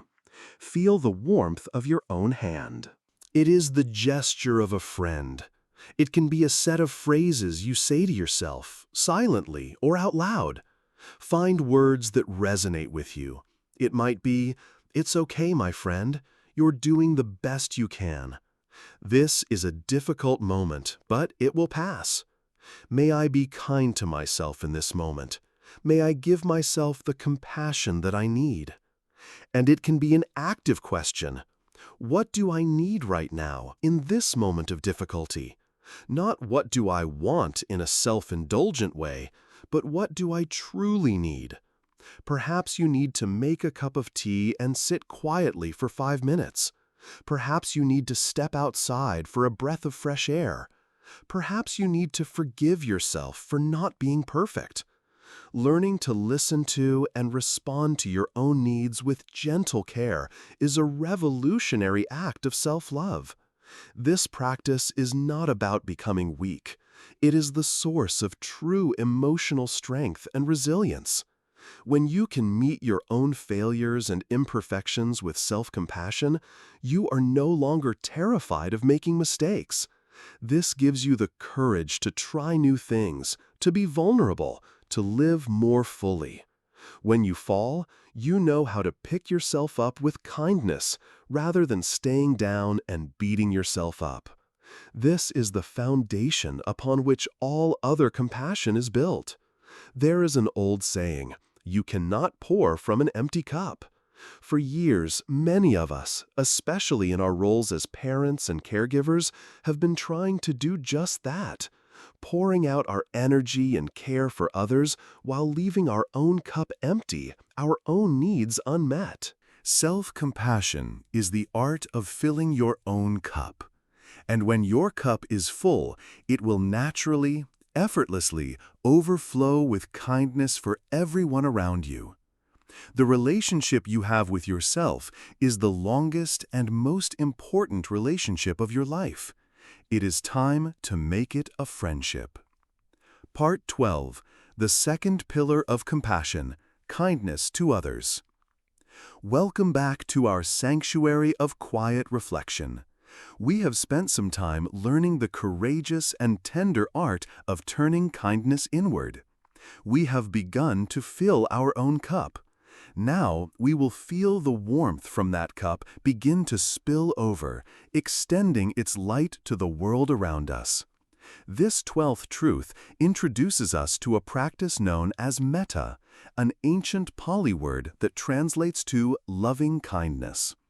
This is not the sentimental, possessive love we often see in movies. It is not even just a feeling that arises spontaneously. Metta is an active skill. It is the intentional cultivation of a boundless, unconditional goodwill for all living beings. Think of it as a muscle of the heart. The more you exercise it, the stronger and more reflexive it becomes. The practice is simple in its form, yet profound in its effect. It centers around the silent repetition of certain phrases, phrases of heartfelt wishes. It is important to remember that the goal is not to force a particular feeling. You do not have to feel an overwhelming sense of love. The practice is in the sincere, gentle offering of the intention. The feelings, in their own time, will follow. Let us begin this practice together now. Settle into your posture. Let your breath be soft and natural. The practice of metta always begins where our last conversation left off, with yourself. You cannot authentically offer to others what you deny yourself. So, bringing your awareness to your own heart, you silently, gently begin to offer the wishes to yourself. The classic phrases are, "May I be happy. May I be healthy. May I be safe. May I live with ease." Repeat them slowly. Let the meaning of each phrase sink in, like a gentle rain on thirsty ground. You are not demanding these things, but offering them as a deep and sincere wish, a prayer for your own well-being. May I be happy. Now, after spending a few moments offering these wishes to yourself, bring to mind a person for whom you have great love and respect. Someone who has been kind to you, a benefactor, a dear friend, or a beloved family member. Picture them in your mind's eye. See their face smiling at you. And now direct the beam of your loving kindness toward them. May you be happy. May you be healthy. May you be safe. May you live with ease. As you offer these phrases, notice any feelings of warmth or tenderness that may arise naturally in your heart. There is no need to force it. Simply observe. You are wishing for their deepest happiness, just as you wish for your own. Rest in this feeling for a few minutes. Next, we begin to gently stretch the muscle of the heart. Bring to mind a neutral person. This is someone you see regularly but have no strong feelings about, one way or the other. It could be the cashier at your grocery store, the mail carrier, a neighbor you only know well enough to nod to. Picture this person in your mind. You may not know their story, their struggles, or their joys. But you know one thing for certain. Just like you, they wish to be happy. So you extend the same wishes to them. May you be happy. May you be healthy. May you be safe. May you live with ease. In this step, you are acknowledging your shared humanity. You are seeing past the role they play in your life and recognizing the sentient being who, at their core, is just like you. This practice begins to dissolve the invisible walls we build between me and stranger. Now, we approach the most challenging and perhaps most transformative stage of the practice. I invite you to bring to mind a person with whom you have difficulty. It is wise to start with someone who causes you mild irritation or frustration, not someone who is the source of deep, unresolved trauma. Hold their image in your mind, and as best you can, see if you can offer them these same wishes. May you be happy. May you be healthy. This can feel difficult, even impossible at first. Your mind may rebel. They don't deserve it, a voice may cry. And this is where the true practice lies. Wishing them well is not about condoning their harmful behavior. It is not saying what they did was okay. It is a profound act of liberation for your own heart. You are making the courageous choice to release yourself from the poison of anger and resentment. You are recognizing that their hurtful actions almost certainly spring from their own deep pain, their own dukkha. In wishing them happiness, you are wishing for an end to the very suffering that causes them to harm others. It is the most radical act of peacemaking you can perform. If you cannot offer all the phrases, just try one. Even just the attempt begins to untie the knot of bitterness in your own soul. Finally, we let the circle of kindness expand without limit. Let your awareness radiate outward from your heart to all the people in your building, in your town, in your country, to all the people on this continent and all the continents across the seas, to friends and strangers, to those you like and those you find difficult. Then expand it further to include all animals, all creatures that crawl or fly or swim, to all forms of life, large and small, to all beings everywhere, without exception. May all beings be happy. May all beings be healthy. May all beings be safe. May all beings live with ease. Feel your own small self dissolve into this vast, boundless field of compassionate intention. This practice, done regularly, can fundamentally change the atmosphere of your mind. It softens the sharp edges of judgment. It makes you more patient, more understanding. In daily life, when someone cuts you off in traffic, a new response becomes available. Instead of anger, a quiet wish might arise. May you be safe. May you get where you are going peacefully. Metta is a declaration of universal kinship. It is the recognition that we are all in this together, all just trying to find our way, all wishing for the same fundamental happiness. It is a light that you cultivate within, and its warmth can be felt by everyone you meet. Part 13, The Joy of Others' Joy. Welcome back. Let us settle into this warm, compassionate space we have been cultivating together. We have learned to offer kindness to ourselves and to extend that goodwill outward to all beings. As the heart softens and opens, it becomes capable of experiencing a wider range of beautiful emotions. Today, we will explore one of the most joyful of these, sympathetic or appreciative joy. The ancient Pali word for this is mudita.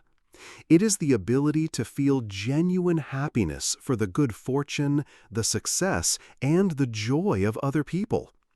It is the heart's resonance with the happiness of another.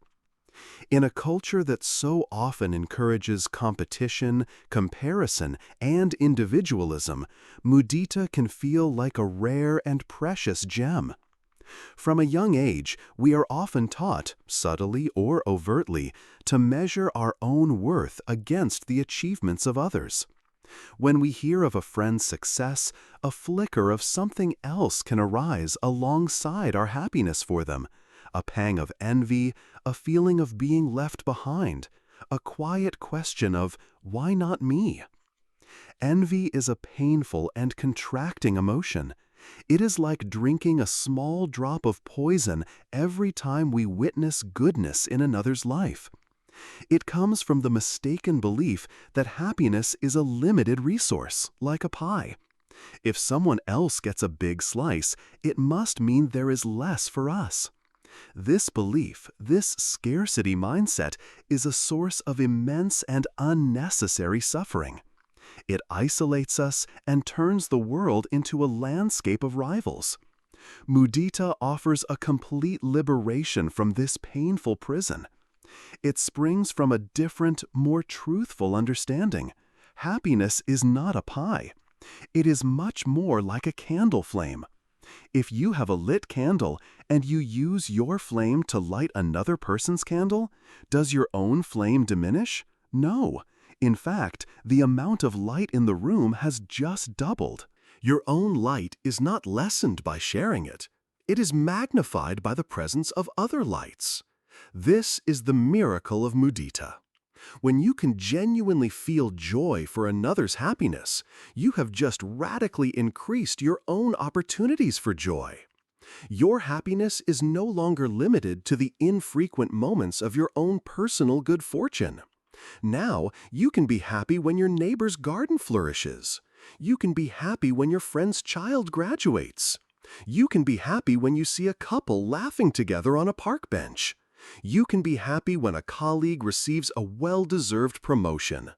The world, once a field of competition, transforms into a vast garden of shared delight, and you get to enjoy every flower that blooms. Like all the qualities we have discussed, mudita is a skill that can be cultivated. It is a practice of attention and intention. The practice begins with noticing. Make a conscious effort to look for the good news, the small triumphs, and the moments of happiness in the lives of those around you. We are often so attuned to problems and complaints that we simply don't see the joy that is also present. When you do hear of someone's good fortune, the next step is to pause. Before the mind can jump in with its comparisons or analyses, what does this mean for me? Just for a moment, savor the other person's happiness. Let yourself feel the warmth of it. Let their good news be your good news for a moment. This is a gift you give them and yourself. Now, what do we do when that old, familiar pang of envy arises? The practice is not to shame ourselves for it. Envy is a deeply conditioned human response. To feel it does not make you a bad person. The practice is to meet it with mindfulness. First, acknowledge it without judgment. Ah, there is envy. This feels tight and unpleasant. Second, offer a moment of self-compassion to the part of you that is feeling this way. That feeling of envy is coming from a place of perceived lack or fear within you. So offer that part some kindness. It's okay. I see you. I know you're feeling insecure right now. Third, gently and intentionally see if you can shift your focus. Turn your attention back to your friend's joy. Try to find even one small spark of genuine happiness for them. Maybe you can't feel overwhelming joy, but can you feel glad that their suffering has been lessened? Can you feel glad that there is more happiness in the world today than there was yesterday? Even a small shift begins to loosen envy's grip. The final part of the practice is to express it. When you congratulate someone, do it with your full presence. Look them in the eye and say, "That is wonderful news. I am so happy for you." Let them feel the sincerity of your heart. Your genuine joy in their success is one of the greatest gifts you can offer, and it deepens connection in a profound way. Practicing mudita makes you a source of positive energy. People feel safe sharing their good news with you, knowing you will be a true ally in their celebration. It transforms your relationships from ones of subtle competition to ones of mutual support and upliftment. It is the ultimate win-win emotion. It costs nothing, diminishes nothing in you, and adds to the total sum of happiness in the world. So today, be a joy detective. Look for the evidence of happiness all around you. And when you find it, allow its light to light up your own heart. For in the shared light of many candles, the whole room becomes a brighter, warmer, and more beautiful place to be. Part 14. The Grace of Equanimity. Welcome back, my dear friend. Let us find our center in the quiet stillness of this moment. We have explored the beautiful outward-reaching qualities of the heart: kindness for ourselves, kindness for others, and joy in their joy. Now we must cultivate the foundation upon which these qualities can rest, steady and unshakable. We must cultivate the profound stability of equanimity. The ancient word for this is upekkha. It refers to a spacious, balanced, and imperturbable mind, a state of inner composure that remains calm and steady regardless of the changing circumstances of life. Now, it is vitally important that we understand what equanimity is not. It is not indifference. It is not apathy or cold detachment. Indifference is a turning away, a closing of the heart that says, "I don't care." Equanimity is the opposite. It is a courageous and warm-hearted opening to everything.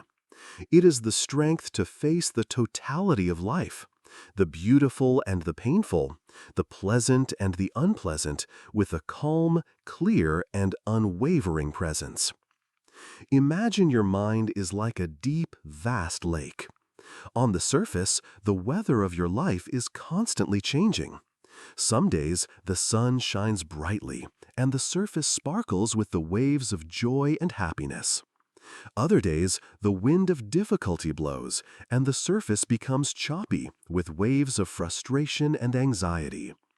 Sometimes, a great storm of loss or grief comes, and the surface is turbulent and dark.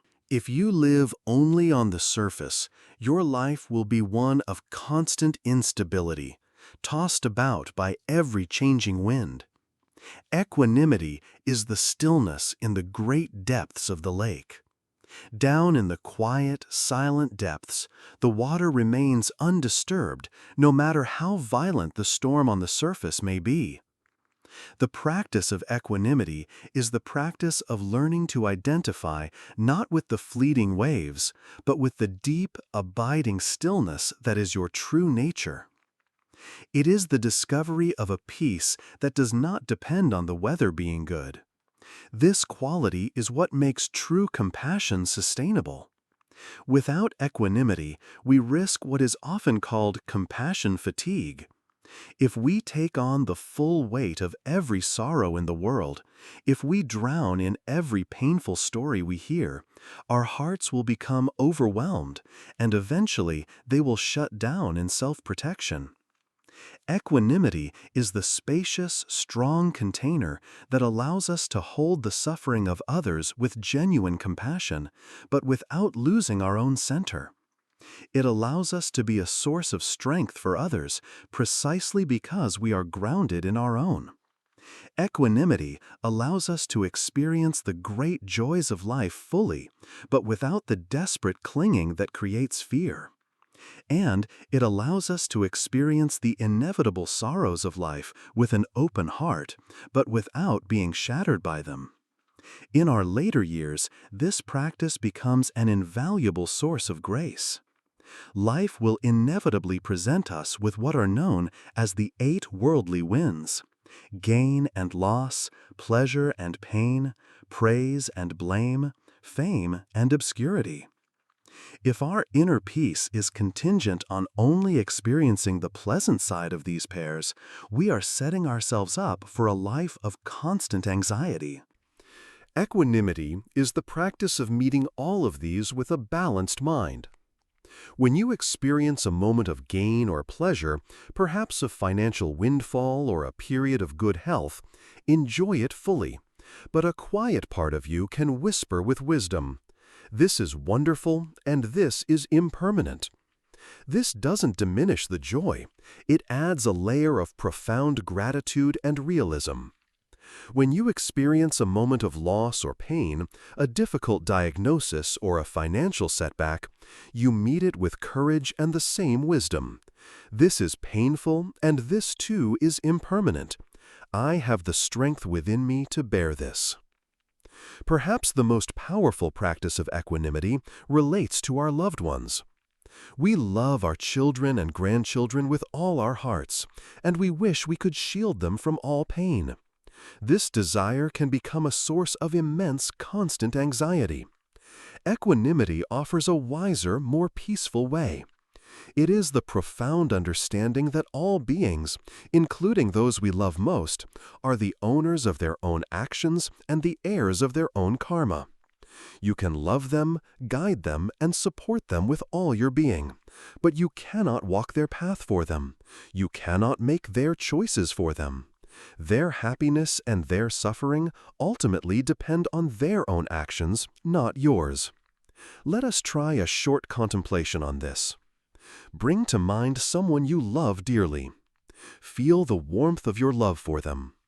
Now, gently offer this phrase to them in your heart. I love you, and I cannot prevent all your suffering. Your path is your own.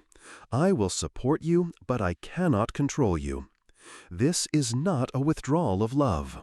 It is the highest form of love, a love that is based on wisdom and respect, not on anxious control.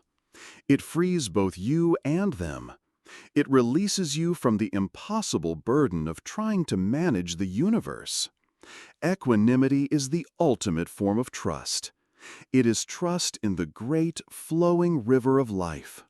It is trust in your own deep capacity to meet each moment as it arises. It is the peace of a great mountain, which remains steadfast and serene as the clouds of weather come and go across its face. It is the discovery of an unshakable core of peace within you, a peace that the world did not give you and the world cannot take away. Part 15. The Healing Power of Forgiveness. Welcome back to the quiet sanctuary of your own awareness. We have built a strong foundation of peace with the practice of equanimity. Now we must attend to one of the greatest obstacles to that peace, one of the heaviest stones we carry in our backpack. It is the stone of resentment, of old hurts, of unforgiveness. Forgiveness is perhaps one of the most profoundly misunderstood yet vitally important spiritual practices. We often resist it because we believe it means something it does not. So let us begin by clearing the ground, by understanding what forgiveness is not. Forgiveness is not condoning or excusing harmful behavior. It is not saying, "What you did to me was okay." Harm is harm. Pain is pain. Forgiveness does not require you to pretend otherwise. Forgiveness is not necessarily reconciliation. It does not mean you must welcome a person who has hurt you back into your life. You have every right to protect yourself, to set firm boundaries, and to keep a safe distance from those who are not safe for you. Forgiveness is an internal process. It does not require you to ever speak to the other person again. Forgiveness is not forgetting. The phrase "forgive and forget" is often unhelpful. We can remember the lessons learned from a painful experience to protect ourselves in the future. Forgiveness is not about erasing a memory, but about releasing the toxic emotional charge attached to it. And most importantly, forgiveness is not a gift you give to the other person. It is the ultimate gift you give to yourself. Holding on to anger and resentment is like drinking poison and expecting the other person to die. The only one who truly suffers from your bitterness is you. It is a fire that you keep alive inside your own heart, a fire that burns away your peace, consumes your energy, and keeps you chained to a moment in the past. You become a prisoner of your own story of being wronged, forced to relive the pain over and over again. Forgiveness is the act of deciding that you will no longer drink the poison. It is the moment you stand up, walk over to your own prison door, turn the key, and step out into the sunshine of the present moment. It is the declaration that your peace of mind, right now, is more important than your attachment to being right about what happened in the past. The path to forgiveness is a journey, not a single event. It may be slow, and it requires great compassion for yourself. It often unfolds in stages. The first stage is to acknowledge the fullness of your pain. You cannot heal a wound by pretending it doesn't exist. You must honor your own experience. Give yourself permission to feel the anger, the grief, the sense of injustice. Write it down. Speak it out loud in a safe space. Cry the tears that need to be cried. You validate your own hurt. You say to yourself, "Yes, this happened, and it was not okay, and it hurt me deeply." This honest acknowledgement is the essential first step. The second stage is a gentle shift in perspective. This does not happen overnight. It is the attempt to see the humanity in the person who hurt you. This is not to make excuses for them, but to understand. The great spiritual truth is that hurt people hurt people. The person who harmed you was almost certainly acting from their own deep well of pain, their own ignorance, their own fear, their own dukkha. Their actions were a misguided attempt to soothe their own suffering.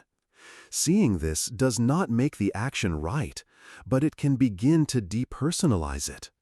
It was less about you and more about them and their own internal storm. This understanding can soften the hard edges of your anger, just enough to let a little light in. The third stage is the conscious choice for freedom. After honoring your pain and gaining some perspective, you arrive at a crossroads. You can choose to continue carrying the heavy stone of resentment, or you can choose to put it down. This is a choice you make for you.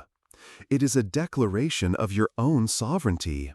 You say to the universe and to yourself, "I have carried this burden for long enough. For the sake of my own health, for the sake of my own peace, for the sake of my own future, I choose to let it go." And the final stage is the ritual of release. This is an internal act. You can do it in meditation or a quiet moment. Bring the person and the event to mind. Acknowledge the pain one last time. And then, in your heart, you speak the words of release.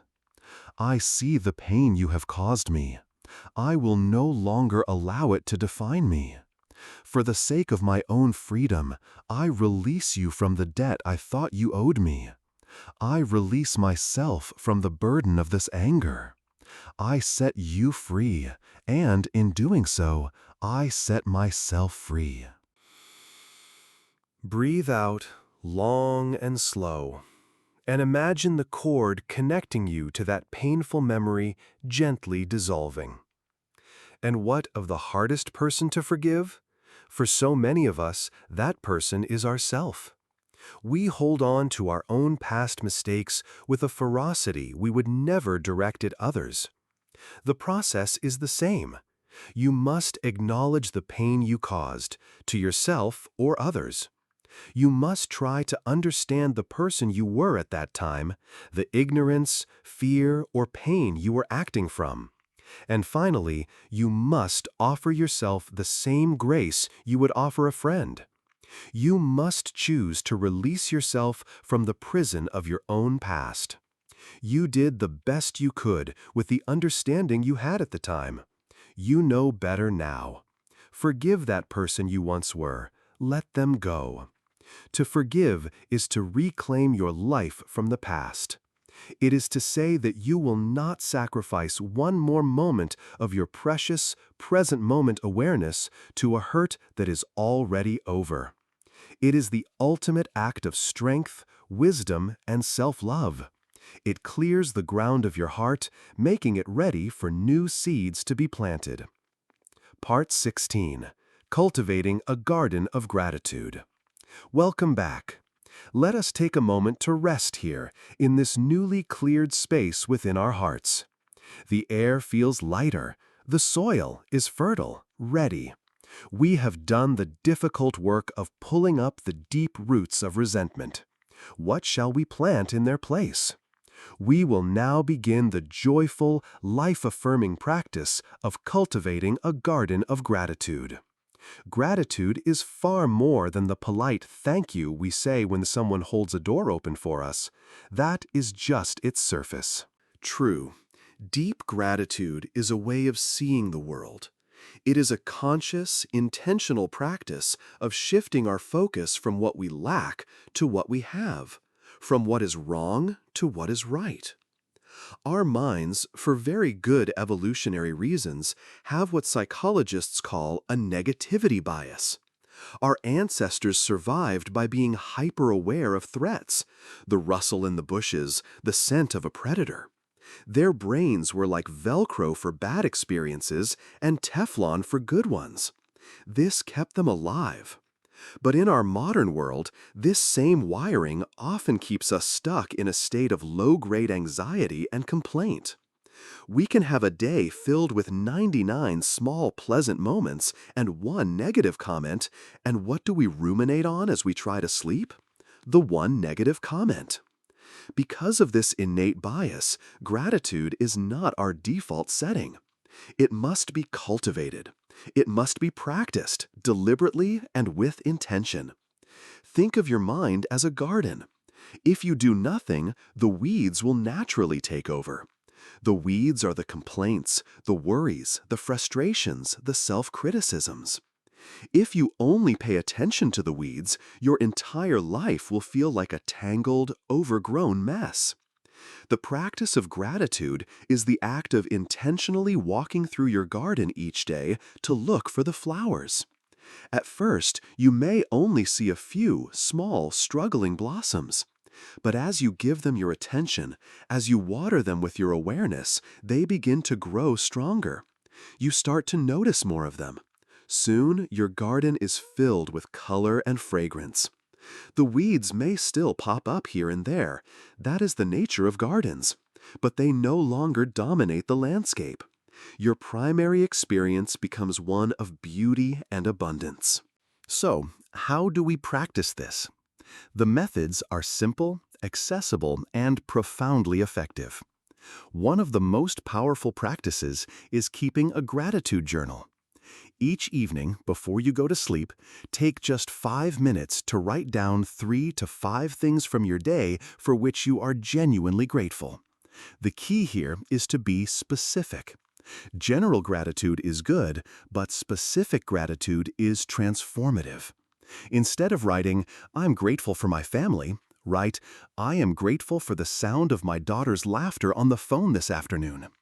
Instead of, "I'm grateful for my home," write, "I am grateful for the feeling of my comfortable old armchair as I read my book today." Notice the small, sensual pleasures that are so often overlooked. I am grateful for the taste of my first cup of coffee this morning. I am grateful for the warmth of the sun on my face as I walked to the mailbox.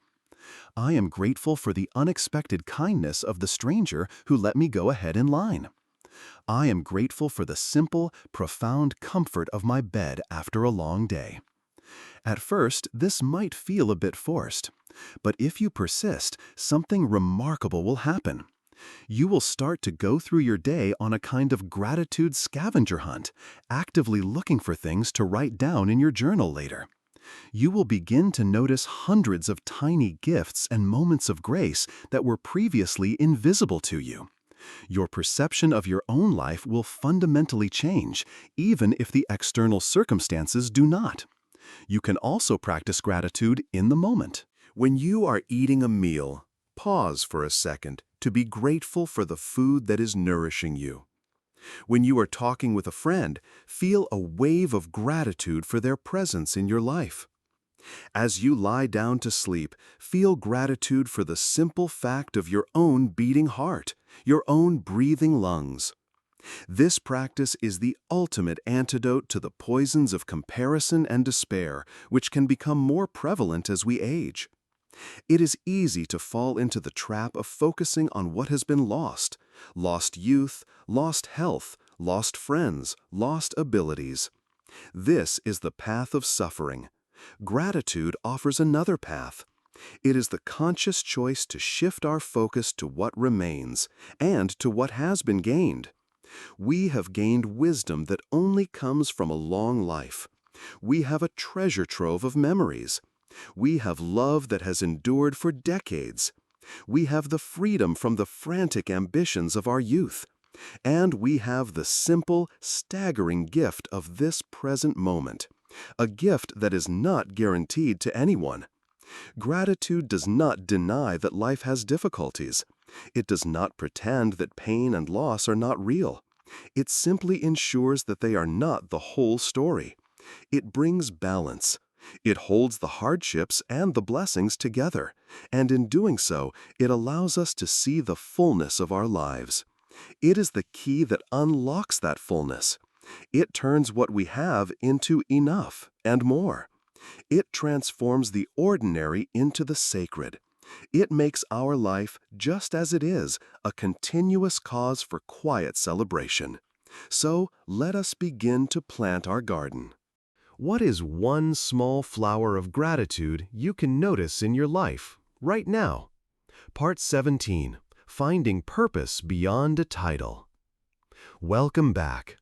Let us rest for a moment in the warmth of a grateful heart. Feel the quiet richness, the sense of abundance that gratitude brings. From this fertile ground, we can now begin to explore one of the most pressing questions of the later chapters of life, the question of purpose. For so many of us, for 50 or 60 years, our sense of purpose was inextricably linked to our external roles. We were defined by our titles. I am a teacher.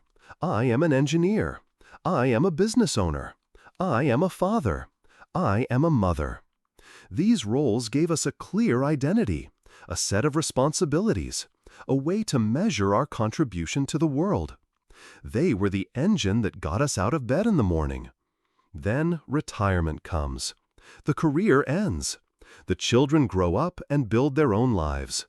And in the quiet space left behind, a void can appear. The title is gone. The old purpose is fulfilled. A disorienting feeling can arise. Who am I now? What is my purpose? Why do I matter? This can be a time of great crisis, a feeling of being put on a shelf, of becoming invisible. The wisdom traditions offer us a profound and liberating reframing of purpose. They teach us that true purpose is not an external title or a grand singular achievement that you must find out there. True purpose is an internal quality. It is the natural expression of your deepest values in action.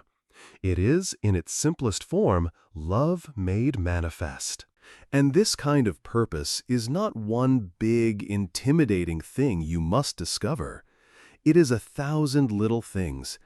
It is a quality of presence and care that you can bring to any moment, any interaction. It is something to be uncovered within you, not found outside of you. So, let us look at what this new, quieter, more profound purpose might look like.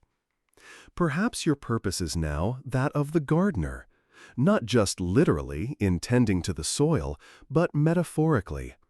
Your purpose is to cultivate beauty, tranquility, and sustenance wherever you are. It might be in creating a beautiful flower garden that brings joy to you and your neighbors. It might be in cultivating a peaceful and loving atmosphere in your own home. It might be in nurturing the seeds of confidence in a grandchild. Perhaps your purpose is that of the storyteller. You are a living library, a vessel of memory and experience. You have lived through eras of history that others have only read about. You have navigated joys and sorrows, triumphs and failures. Your purpose may be to share these stories, to pass on the wisdom you have gleaned, to help a younger generation understand where they came from. This is a sacred trust. Perhaps your purpose is that of the anchor.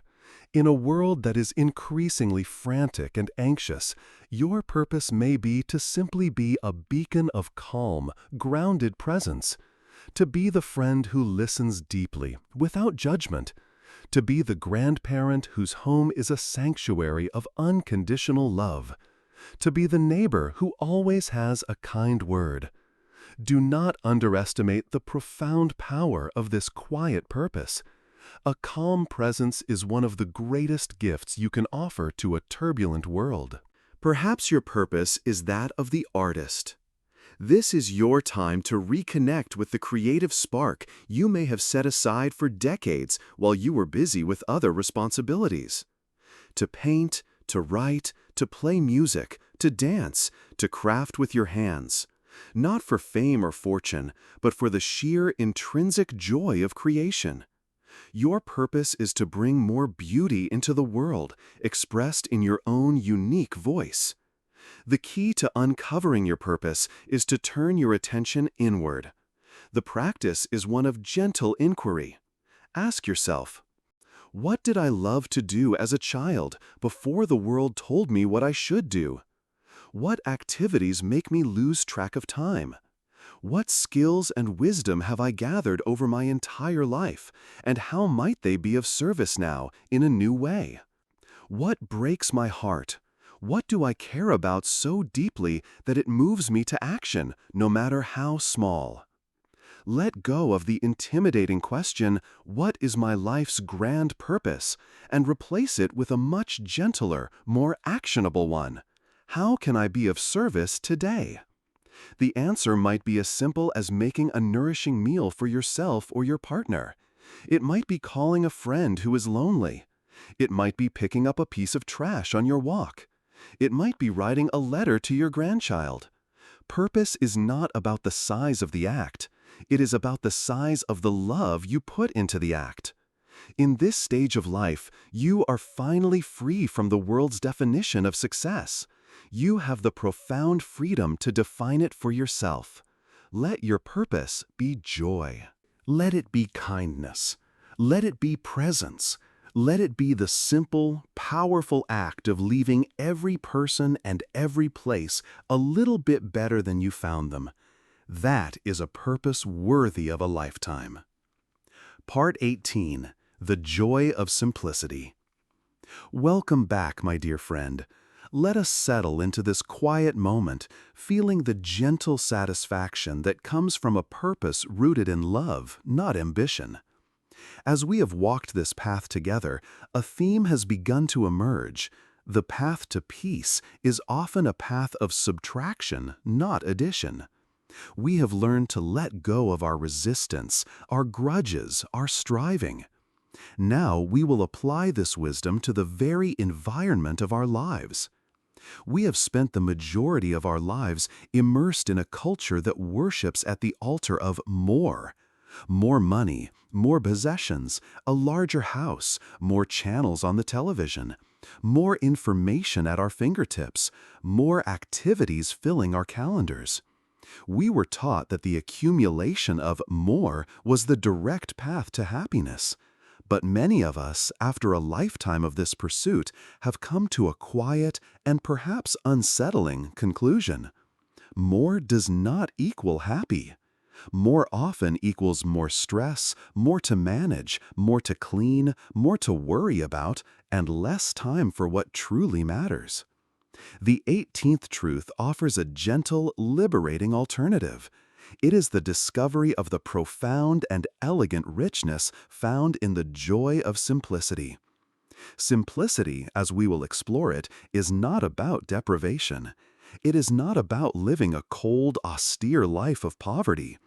It is the conscious, voluntary, and joyful choice to clear away the clutter, both external and internal, so that we can create space for what truly nourishes our soul. It is the art of discerning the essential from the non-essential, and having the courage to let go of the rest. Let us first look at external simplicity. Many of us in our later years find ourselves living in homes that have become museums of our past lives. They are filled with possessions accumulated over 50 or 60 years. Furniture for a larger family, clothes we haven't worn in a decade, boxes of sentimental objects we never look at, countless things that were once useful but now serve only to gather dust. The task of managing all this stuff can become a heavy, draining burden. The practice of simplifying your physical environment can be one of the most therapeutic and liberating acts you can perform. It is not just about cleaning a closet, it is about clearing your mind. As you go through your possessions, you can hold each object and ask, is this truly useful to me now? Does this bring me genuine joy, or am I holding on to it out of habit, guilt, or fear? Each object you decide to release, to donate, to give away, to recycle, is a small release of psychic weight. You are not losing something, you are gaining space. You are gaining freedom from the obligation to care for things that no longer serve you. The goal is not to live in an empty room, but to create a home where everything you have chosen to keep has a purpose or is something you truly love. The result is an environment that feels calm, peaceful, spacious, and deeply supportive of your well-being. Just as important, if not more so, is the practice of internal simplicity. This is about decluttering our minds and our schedules. In our modern world, we are bombarded with a ceaseless torrent of information, noise, and demands on our attention. Our minds, like our homes, can become cluttered with useless junk. Internal simplicity means curating your mental diet. It means making a conscious choice to turn off the 24-hour news cycle that is designed to keep you in a state of anxiety. It means spending less time aimlessly scrolling through the lives of others on social media and more time living your own. It means choosing to read one good book deeply rather than skimming 100 superficial articles. It also means simplifying your schedule. As you enter this chapter of life, you have earned the right to be a masterful editor of your own time. You have the right to say no, kindly but firmly, to invitations and obligations that drain your precious energy and do not bring you joy. Your time is your most valuable, non-renewable resource. Simplicity is the art of investing that time only in the people and activities that are truly meaningful to you. It is choosing to have one long, deep, uninterrupted conversation with a dear friend over 3 rushed, superficial social events. The great reward of all this simplifying is the gift of spaciousness. When your home is uncluttered, when your schedule is uncluttered, when your mind is uncluttered, you create space. Space for what? Space for peace to arise naturally. Space for your own creativity to blossom. Space for boredom, which is the fertile ground for new ideas. Space for spontaneous connection with others. Space for simply being. In this quiet, uncluttered space, you begin to truly appreciate the simple pleasures that were always there, but were buried under the noise. The profound joy of a quiet morning with a single cup of tea. The pleasure of watching the light change in a room as the afternoon progresses. The deep satisfaction of finishing a small task with your full, unhurried attention. You discover the truth in the old adage, the greatest wealth is not in what you have, but in what you don't need. You realize that happiness was never hiding in the pursuit of more. It was waiting patiently for you right here, in the simple, spacious, and sacred territory of less. Part 19. Mindful Listening, Deep Connection. Welcome back, my friend. Let us settle into the spaciousness we have created together. A space free from the tyranny of perfection, free from the constant striving, free from the burden of too much stuff. In this new quiet, we can now hear the more subtle music of life. And one of the most beautiful melodies is the sound of another human heart sharing its truth. We live in a great paradox. We are more technologically connected than at any other time in human history, yet many of us feel profoundly lonely and unheard. We have endless ways to transmit messages, but we have forgotten the sacred art of truly receiving them. We have become a culture of speakers, of broadcasters, each of us waiting impatiently for our turn to talk, to share our opinion, to tell our story, to prove our point. But who is truly listening? This brings us to our 19th truth, a practice that can heal relationships, dissolve loneliness, and create profound bonds of love. It is the practice of mindful listening. Let us first be clear about the difference between hearing and listening. Hearing is a passive biological process. Sound waves enter your ears, and your brain registers them. It happens automatically. Listening, true listening, is an active, conscious, and compassionate art. It is a choice. It is the decision to offer another person the rare and precious gift of your full, undivided, non-judgmental attention. It is the choice to make your awareness a sanctuary for their words. So, what does this art look like in practice? It is often defined more by what we don't do than what we do. Mindful listening is not simply waiting for the other person to finish so that you can say what you want to say. It is not formulating your brilliant reply or counter-argument while they are still speaking. It is not trying to immediately fix their problem. When someone shares their struggle, our first impulse is often to jump in with solutions and unsolicited advice. While well-intentioned, this can often shut them down. Mostly, people don't need a fixer. They need a witness. They need to know that their feelings are valid and that someone is willing to sit with them in their difficulty. And it is not immediately relating their story back to your own. Oh, that's just like the time when I. This pulls the focus back to you and subtly invalidates their unique experience. Mindful listening, then, is a practice of pure presence. It is putting down your phone, turning away from the television, making eye contact, and leaning in, both physically and energetically. It is communicating with your whole body that, for this moment, they are the most important person in the world to you. It is listening not just to the words being spoken, but to the music behind the words. You listen for the emotion in their voice. Is there sadness, fear, excitement? You listen to their body language.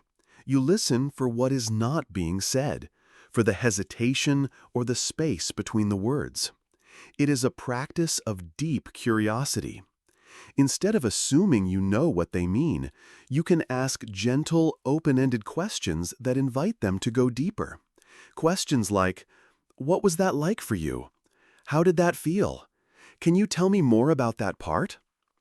These questions are not an interrogation. They are an invitation. You are helping them to hear themselves more clearly. When you offer this kind of listening to another person, be it your spouse of 50 years, your adult child, or a friend in need, you are giving them an incredible gift.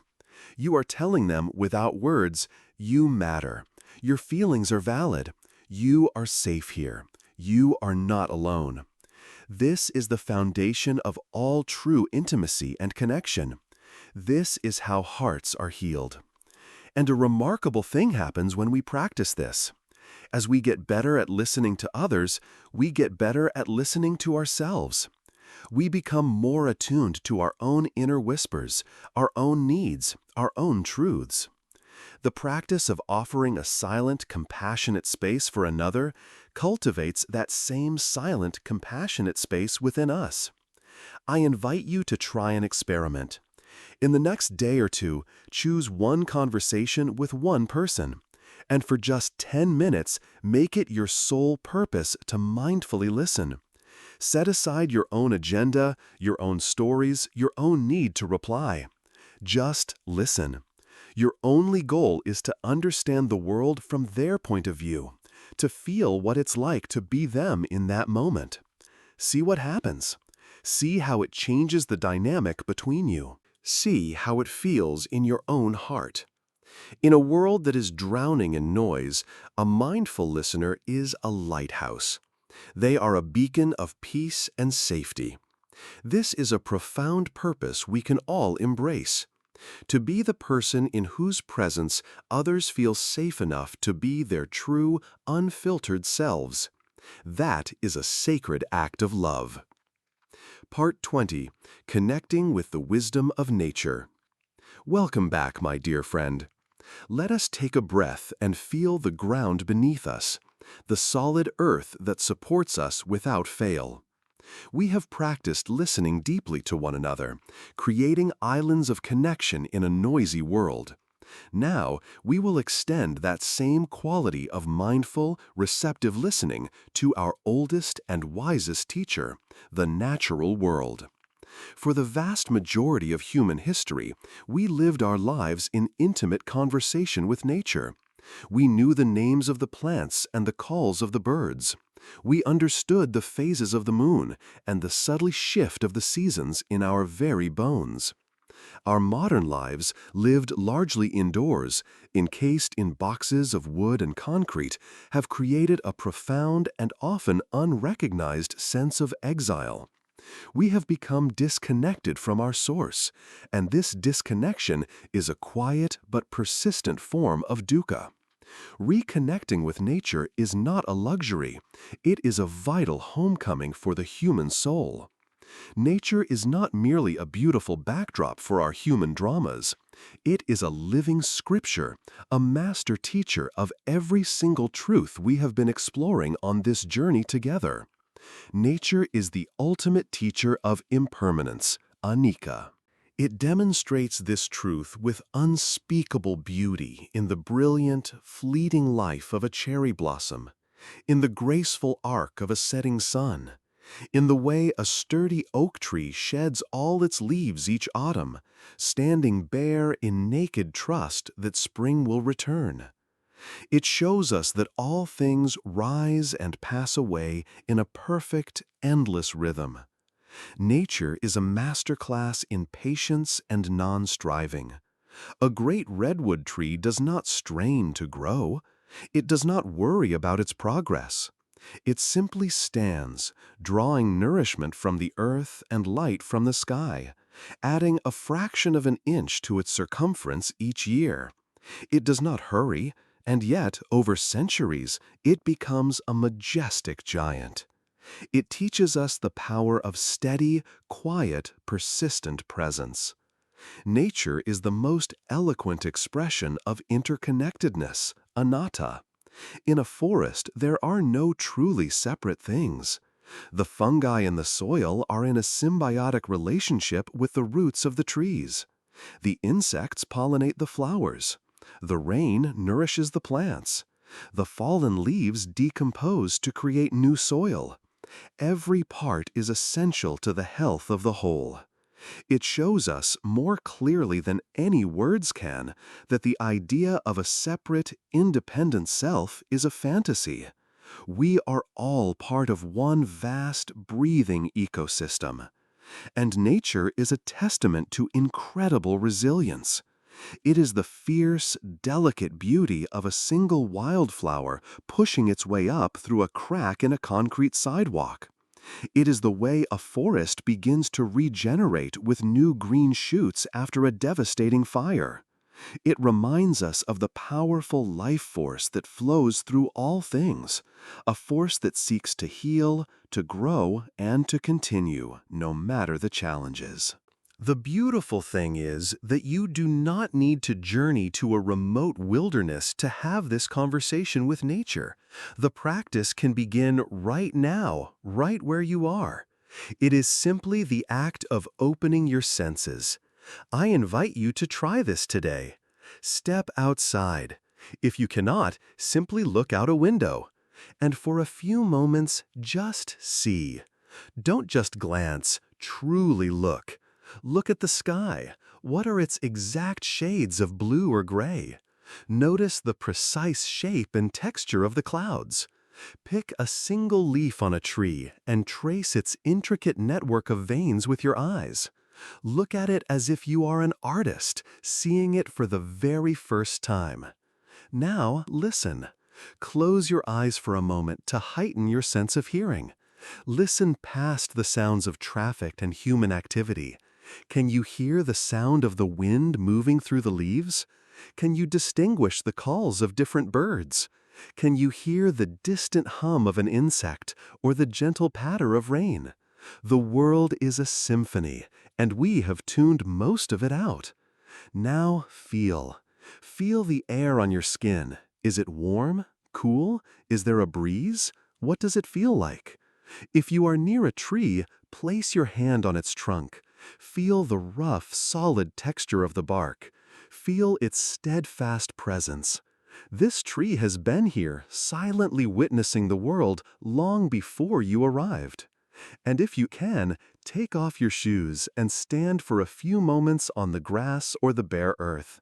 This practice is sometimes called earthing or grounding. Feel the direct connection between the soles of your feet and the vast, stable energy of the planet. Imagine any stress or mental agitation flowing down from your body and being absorbed by the great, calm body of the earth. Connecting with nature in this sensory way has a profound effect on our psyche. It pulls us out of the small, noisy theater of our own personal dramas and places us back in the grand, majestic context of life itself. When you stand under a vast, star-filled night sky, your worries about a disagreement or a future appointment tend to shrink to their proper, manageable size. You are reminded that you are a part of something ancient, mysterious, and magnificent. This practice is a form of deep listening. Nature is always speaking. It speaks in the language of cycles, of resilience, of silence, of profound, unshakable peace. It is always inviting us to remember who we are, not just a small, anxious ego, but a child of this earth, woven from the same fabric as the stars and the trees. Step outside today. Listen, it is calling you home. Part 21. Eating as a Sacred Act. Welcome back, my dear friend. Let us return to our quiet center, carrying with us the peace we found beneath the trees and the sky. We have remembered that we are children of this earth, and our very bodies are woven from its elements. This profound truth offers us an opportunity to transform one of our most common daily activities from an unconscious act into a deep and joyful meditation. We will now explore the practice of eating as a sacred act. For most of us, in our busy modern lives, eating is often a rushed and distracted affair. We eat while standing over the kitchen sink, while driving our cars, while scrolling through our phones, or while watching the evening news. We eat not to nourish, but simply to refuel. The food is often tasteless, consumed so quickly that we barely register it. We treat our magnificent bodies like machines, and our food like mere fuel. And in doing so, we miss out on one of the most fundamental pleasures and sacred connections of being alive. Mindful eating is the gentle, radical act of bringing your full, compassionate, and grateful awareness to the entire process of receiving nourishment. It is a practice that weaves together mindfulness, gratitude, and a deep respect for the interconnectedness of life. It is not a diet. There are no forbidden foods. It is a shift in consciousness that can heal your relationship with food, with your body, and with the earth itself. Let us walk through what this practice might look like with your next meal. It begins before you even take the first bite. The pause of gratitude. Instead of immediately digging in, take a moment. Pause. Look at the plate of food before you. Simply look. See the colors, the vibrant green of a salad, the deep red of a tomato, the comforting brown of bread. See the different shapes and textures. And as you look, I invite you to contemplate, just for a moment, the incredible journey this food has taken to arrive on your plate. Think of the sun, whose energy was captured by these plants. Think of the rain that fell from the sky to water them, and the rich earth that provided the nutrients for their growth. Your food is literally made of sunshine, water, and soil. Think of the farmer, the human hands that planted the seeds, tended the crops, and performed the hard work of the harvest. Think of all the other people involved. The ones who transported the food, the ones who stocked it in the store, and the person who prepared it for you, even and especially if that person was you. Your simple meal is the culmination of a vast, intricate web of effort and cooperation, connecting you to countless other beings and to the great cycles of the planet. Let a feeling of gratitude arise naturally from this contemplation. You can even offer a silent word of thanks for the food, for the earth, and for all the hands that brought it to you. This simple pause transforms the plate from a mere collection of ingredients into a profound offering from the universe. Now we move to engaging the senses. Take your first bite, and as you do, put down your fork. This is a key practice. It creates a pause, preventing the habit of mindlessly loading up the next bite while you are still chewing the first. Bring your full attention to the sensations in your mouth. First, taste. What are the actual flavors?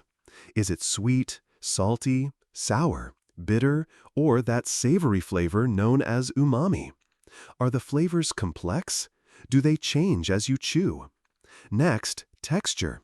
What does it feel like? Is it crunchy, soft, creamy, chewy, smooth? So much of the pleasure of food is in its texture, which we often miss entirely. Chew slowly. Savor it. Try to chew each mouthful until it is almost liquid before you swallow. This not only allows you to experience the food more fully, but it is also a great gift to your digestive system. Then we practice listening to the body. As you eat in this slow, mindful way, begin to tune in to the subtle signals of your body. Notice the feeling of hunger as it begins to subside. Notice the feeling of fullness as it begins to arise. Most of us are so disconnected from our bodies that we only notice we are full when we are uncomfortably stuffed. Mindful eating allows you to rediscover your body's innate wisdom. It knows exactly how much it needs. By listening to it with respect, you learn to eat until you are satisfied, not just until the plate is empty. This can be a profound healing for anyone who has struggled with patterns of overeating. This practice is a meditation in itself. It is a rich sensory anchor to the present moment. When you are fully engaged in the colors, smells, tastes, and textures of your food, your mind has no room to worry about the past or the future. You are simply here in this most fundamental and life-affirming of acts. You will discover that food has never tasted so good. A single perfect strawberry eaten with mindful attention can be a more ecstatic experience than an entire dessert eaten well distracted. You will derive more pleasure from less food. And you will naturally begin to gravitate towards foods that truly nourish your body, because you will become more sensitive to how different foods make you feel after you have eaten them. You don't have to eat every meal this way. That may feel overwhelming at first. Just try it as an experiment. Try it with one meal this week, or just the first 3 bites of your next meal.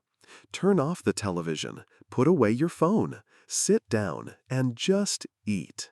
Consecrate that time to the simple, sacred act of nourishing your life. It is a practice that can bring immense peace, pleasure, and gratitude into the very fabric of your day. Part 22. Walking as Meditation. Welcome back, my dear friend. Let us take a moment to feel our connection to the earth, the very ground that supports us. We have learned to find the sacred in the stillness of a meal. Now we will learn to find it in the rhythm of movement. We will explore the practice of walking as meditation. For most of our lives, walking is simply a utilitarian act. It is a way to get from point A to point B.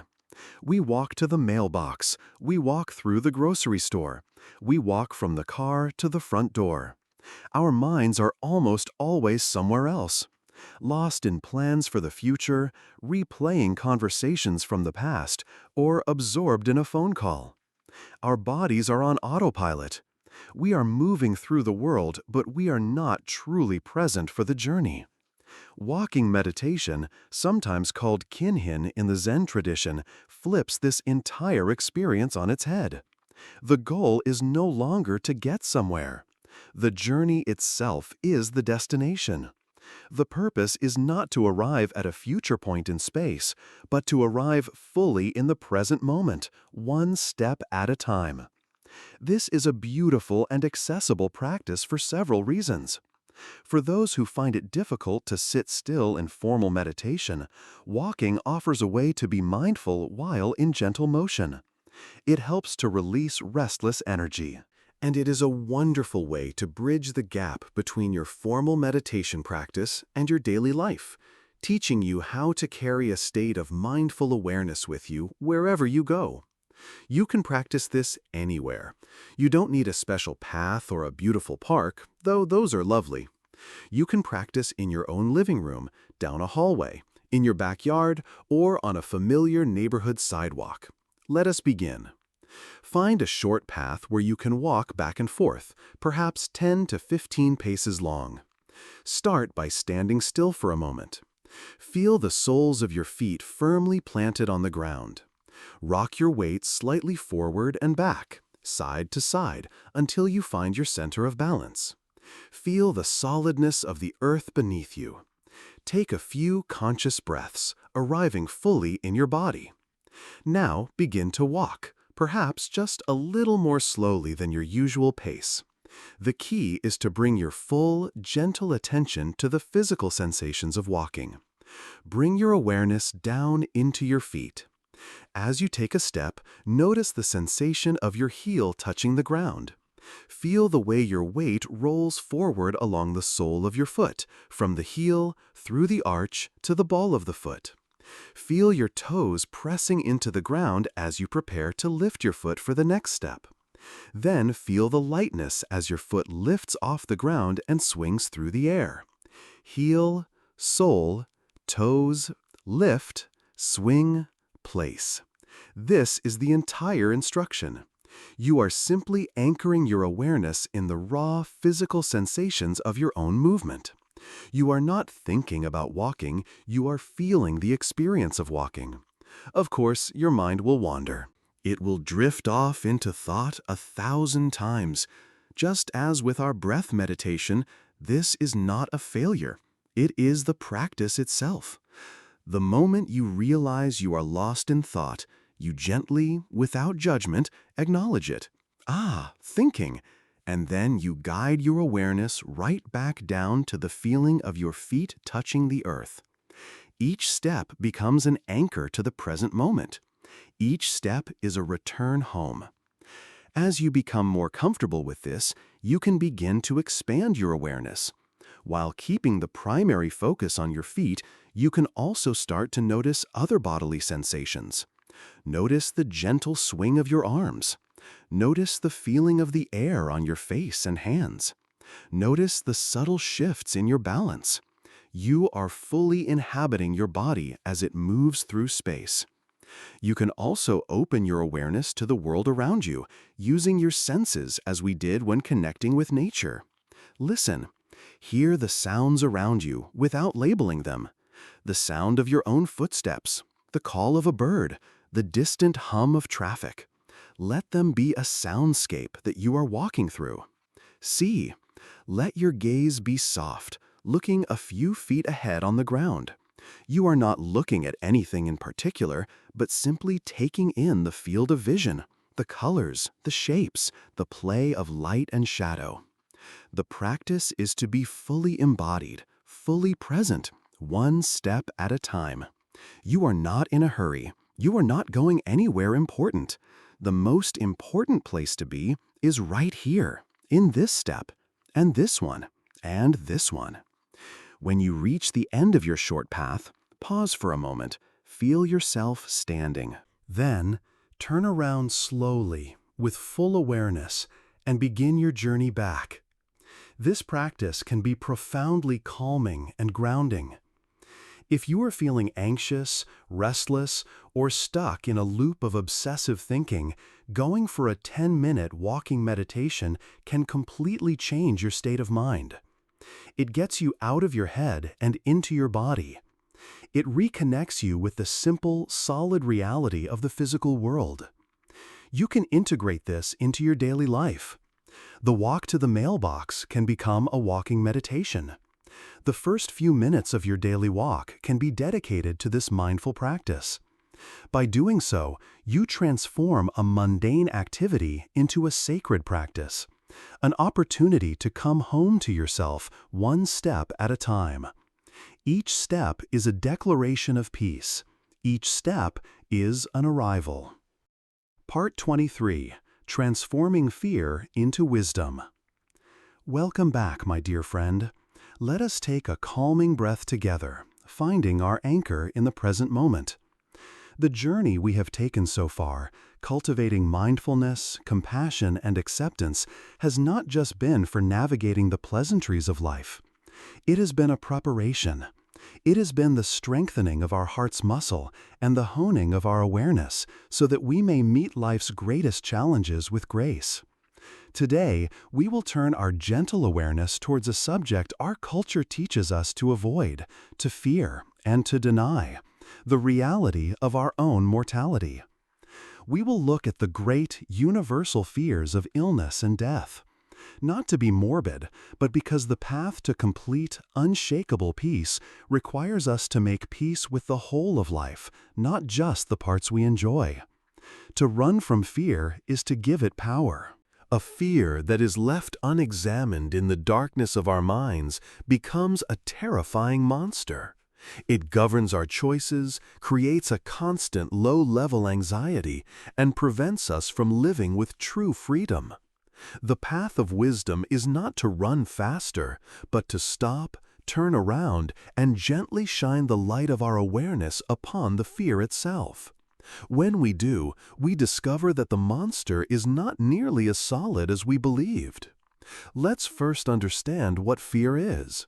At its most basic level, fear is simply a surge of energy in the body.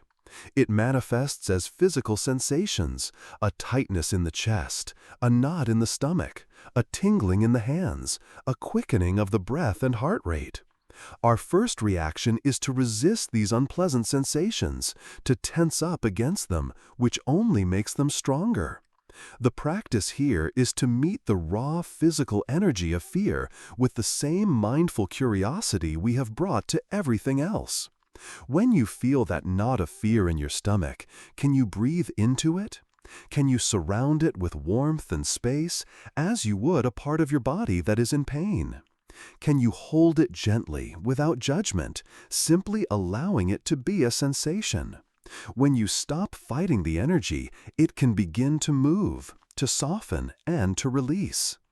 The second component of fear is the story our mind tells. The physical energy is unpleasant, but the true suffering comes from the terrifying stories we weave around it. The mind jumps into the future and creates a horror movie starring you. What if this ache is a terrible disease? What if the pain becomes unbearable? What if I lose my dignity? What if I die alone? We get so caught up in the movie that we mistake it for reality. The practice here is to learn to distinguish the story from the reality. You can learn to recognize these catastrophic thoughts as just that, thoughts. They are mental events, not prophecies. You can say to yourself, this is the fear story. This simple act of naming creates a space of separation.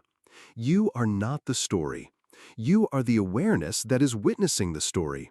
From that space, you can gently guide yourself back to the reality of the present moment. You can ask, is this story happening right now? Or am I, in this very moment, sitting in my chair, breathing? In this actual physical moment, am I safe? 999 times out of 1,000, the answer is yes. This return to the present is your refuge. This leads us to the great contemplation of mortality itself. In many spiritual traditions, reflecting on the certainty of death is considered one of the most powerful practices for living a joyful and meaningful life. This may sound like a paradox, but it is a profound truth. It is the very fact that our time here is limited that makes each moment so incredibly precious.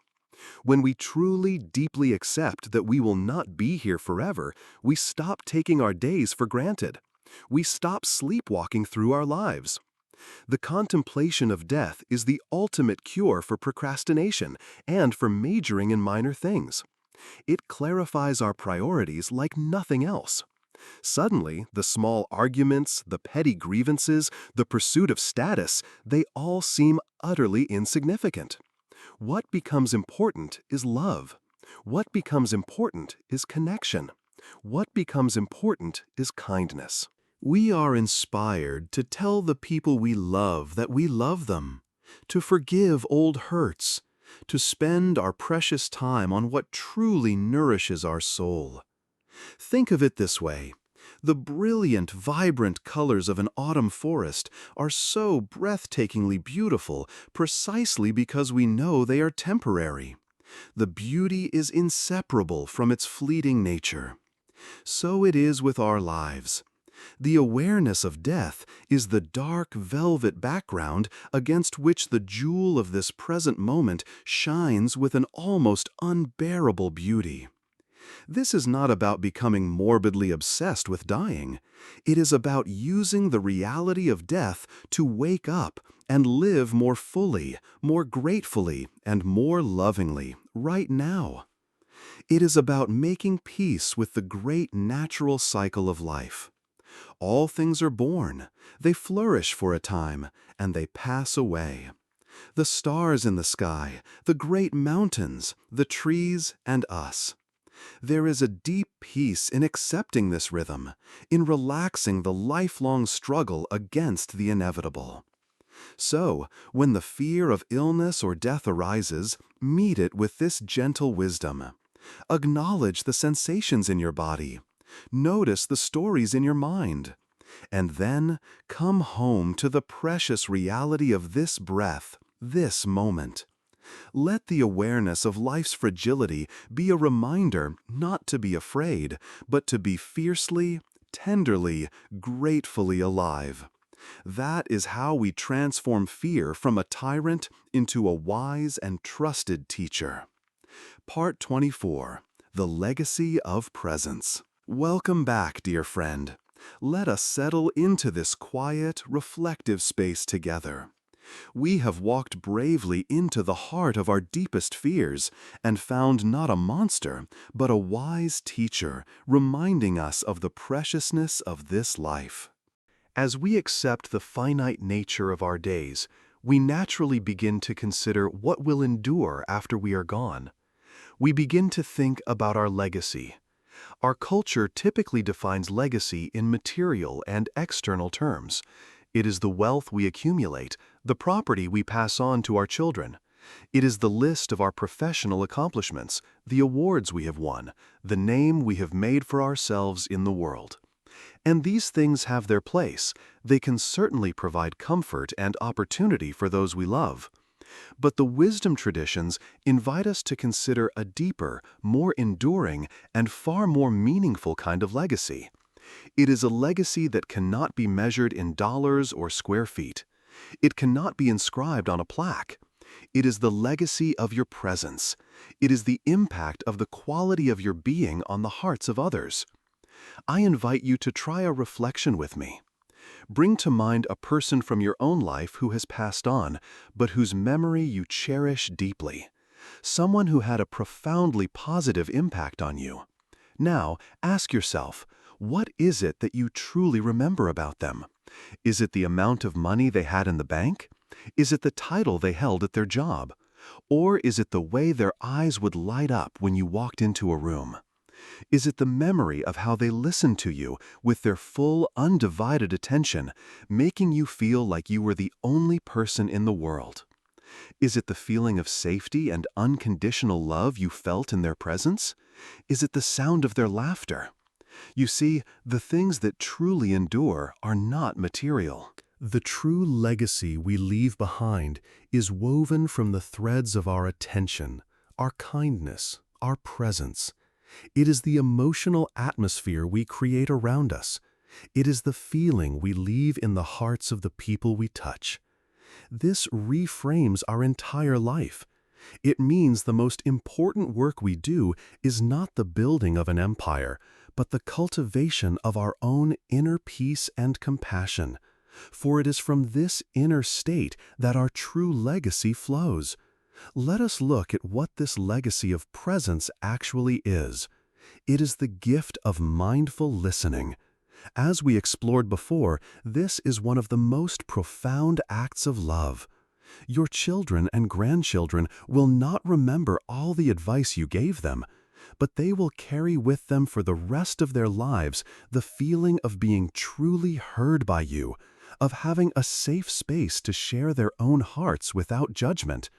It is the gift of joyful, undivided attention. They will not remember every toy or gift you bought them, but they will remember with a deep warmth in their soul the time you got down on the floor to play a game with them, completely absorbed in their world. They will remember the shared meals free from the distraction of a television or a phone, filled instead with real conversation and connection. It is the gift of a peaceful atmosphere. When you have cultivated your own inner calm through the practices we have been exploring, you become a sanctuary for others. Your home becomes a place of refuge, not of anxiety. Your very presence can have a calming effect on a tense room. People feel they can breathe more deeply around you. This gift of a peaceful presence is an invisible but incredibly powerful inheritance. It is the gift of authenticity. By being your true self, with all your beautiful imperfections, you give others permission to do the same. By meeting your own life with courage, compassion, and a sense of humor, you model for them how to navigate their own journey. You teach them not through lectures, but through the silent, powerful example of your own being. The most beautiful part of this understanding of legacy is that it is not something you have to wait until the end of your life to prepare. It is not a will to be written. It is a life to be lived, moment by moment. You are creating your legacy right now. You are creating it in this mindful breath. You are creating it in the kind word you offer to your spouse. You are creating it in the patient way you listen to a friend's story. You are creating it every time you choose presence over distraction, compassion over judgment, gratitude over complaint. The work we have been doing together on this entire journey, learning to be present, to let go of our baggage, to befriend ourselves, to open our hearts to others, this is the work of building your true legacy. It is the most important work you will ever do. The material things will fade, money will be spent, possessions will break, rust, and be forgotten.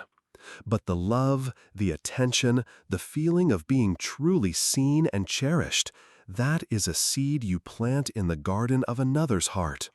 That seed will continue to grow, to blossom, and to spread its own seeds long after you are gone. It will become a part of who they are, and they, in turn, will pass that presence on to others in a beautiful, unbroken chain of love. This is our truest immortality, not in the endless preservation of a small self, but in the endless continuation of the love we have shared. Part 25, Coming Home to Yourself. Welcome back, my dear friend, for one final time in this shared sacred space. We have traveled a long and winding path together. We have journeyed through valleys of sorrow and scaled peaks of joy. We have sat together in the quiet darkness of fear and basked in the warm sunlight of compassion. And now we find ourselves at the end of our structured journey, arriving not at a new destination, but at the very place we started, seeing it for the first time with new eyes. This final truth is not another concept to be learned. It is the gentle, profound, and joyful integration of all that has come before. It is the great homecoming. It is the simple, sacred act of coming home to yourself. Let us, for a moment, look back at the path we have walked. We began by bravely acknowledging the gentle ache of being human, dukkha. And in doing so, we transformed it from a personal failing into a shared bond of connection. We discovered its source was not in life's events, but in our resistance to the great, ever-flowing river of change, anicca. This led us to the most liberating of discoveries, the wisdom of the empty boat, anatta. We realized that the small, anxious self we had spent a lifetime defending was an illusion, and that our true nature was as vast and interconnected as the ocean itself. To experience this freedom, we learned to drop our anchor in the only place reality exists, the sacred space of the present moment. We found our most faithful friend and wisest teacher in the simple, steady rhythm of our own breath. From that place of grounded presence, we turned a kind and curious gaze inward. We began to make peace with our faithful, aging bodies, seeing them not as betrayals, but as living maps of a life fully lived. We practiced the profound and healing art of letting go, releasing the heavy stones of past regrets and future fears. We discovered the quiet, humble beauty in the imperfect and the deep, restful ease of non-striving. Then our hearts began to open. We found the courage to offer ourselves the gift of self-compassion, to finally become our own best friend. And from that full cup, a boundless kindness began to overflow to all other beings. Metta. We learned the secret of multiplying our own happiness by celebrating the joy of others. Mudita. We cultivated the unshakable, balanced heart of equanimity, a peace the world cannot give and cannot take away. We unlocked the chains of the past through the healing power of forgiveness. We learned to actively plant a garden of gratitude, transforming our perception from one of lack to one of joyous abundance. From that fullness, we found a new purpose, rooted not in doing, but in being. We found wealth in simplicity and connection in deep listening. We reconnected with the wisdom of nature and turned the mundane acts of eating and walking into sacred rituals. We faced our greatest fears and found not an ending, but an invitation to live more fully. And we realized our truest legacy was not in what we would leave, but in the love we share right now. It has been a great journey, but the secret, my dear friend, is this. The journey was never about becoming someone new. It was never about becoming a perfect person or a good Buddhist. It was never about fixing yourself. The entire journey was simply about chipping away all the things that were not you. The fears, the judgments, the false beliefs, the heavy burdens, so that the person you have always been could finally shine through. You were never broken. You were never flawed. You were never lacking. The ultimate practice, the final truth, is one of radical, unconditional self-acceptance. It is the final act of letting go of the project of self-improvement. You have arrived. There is nowhere else to go. You are, and have always been, enough. You are the sky, vast and peaceful, that has held every cloud of thought and feeling. You are the deep, silent lake that has contained every storm on the surface. You are the wise, ancient mountain that has witnessed every passing season of your life. To come home to yourself is to rest in this knowing. It is to embrace your life exactly as it is, with an open, tender, and grateful heart. It is to find peace not in changing your circumstances, but in changing your relationship to your circumstances. It is to know that your worth is not conditional. It is inherent, absolute, and unchangeable. So, as we prepare to leave this quiet room we have shared, know that you are not leaving empty-handed. You carry within you the seeds of all these truths. They are your tools, your companions for the rest of this beautiful, precious, and mysterious journey. Water them with your daily practice. Nurture them with your attention and your kindness. The path does not end here. Life will continue to bring its joys and its sorrows, but you will now meet them differently.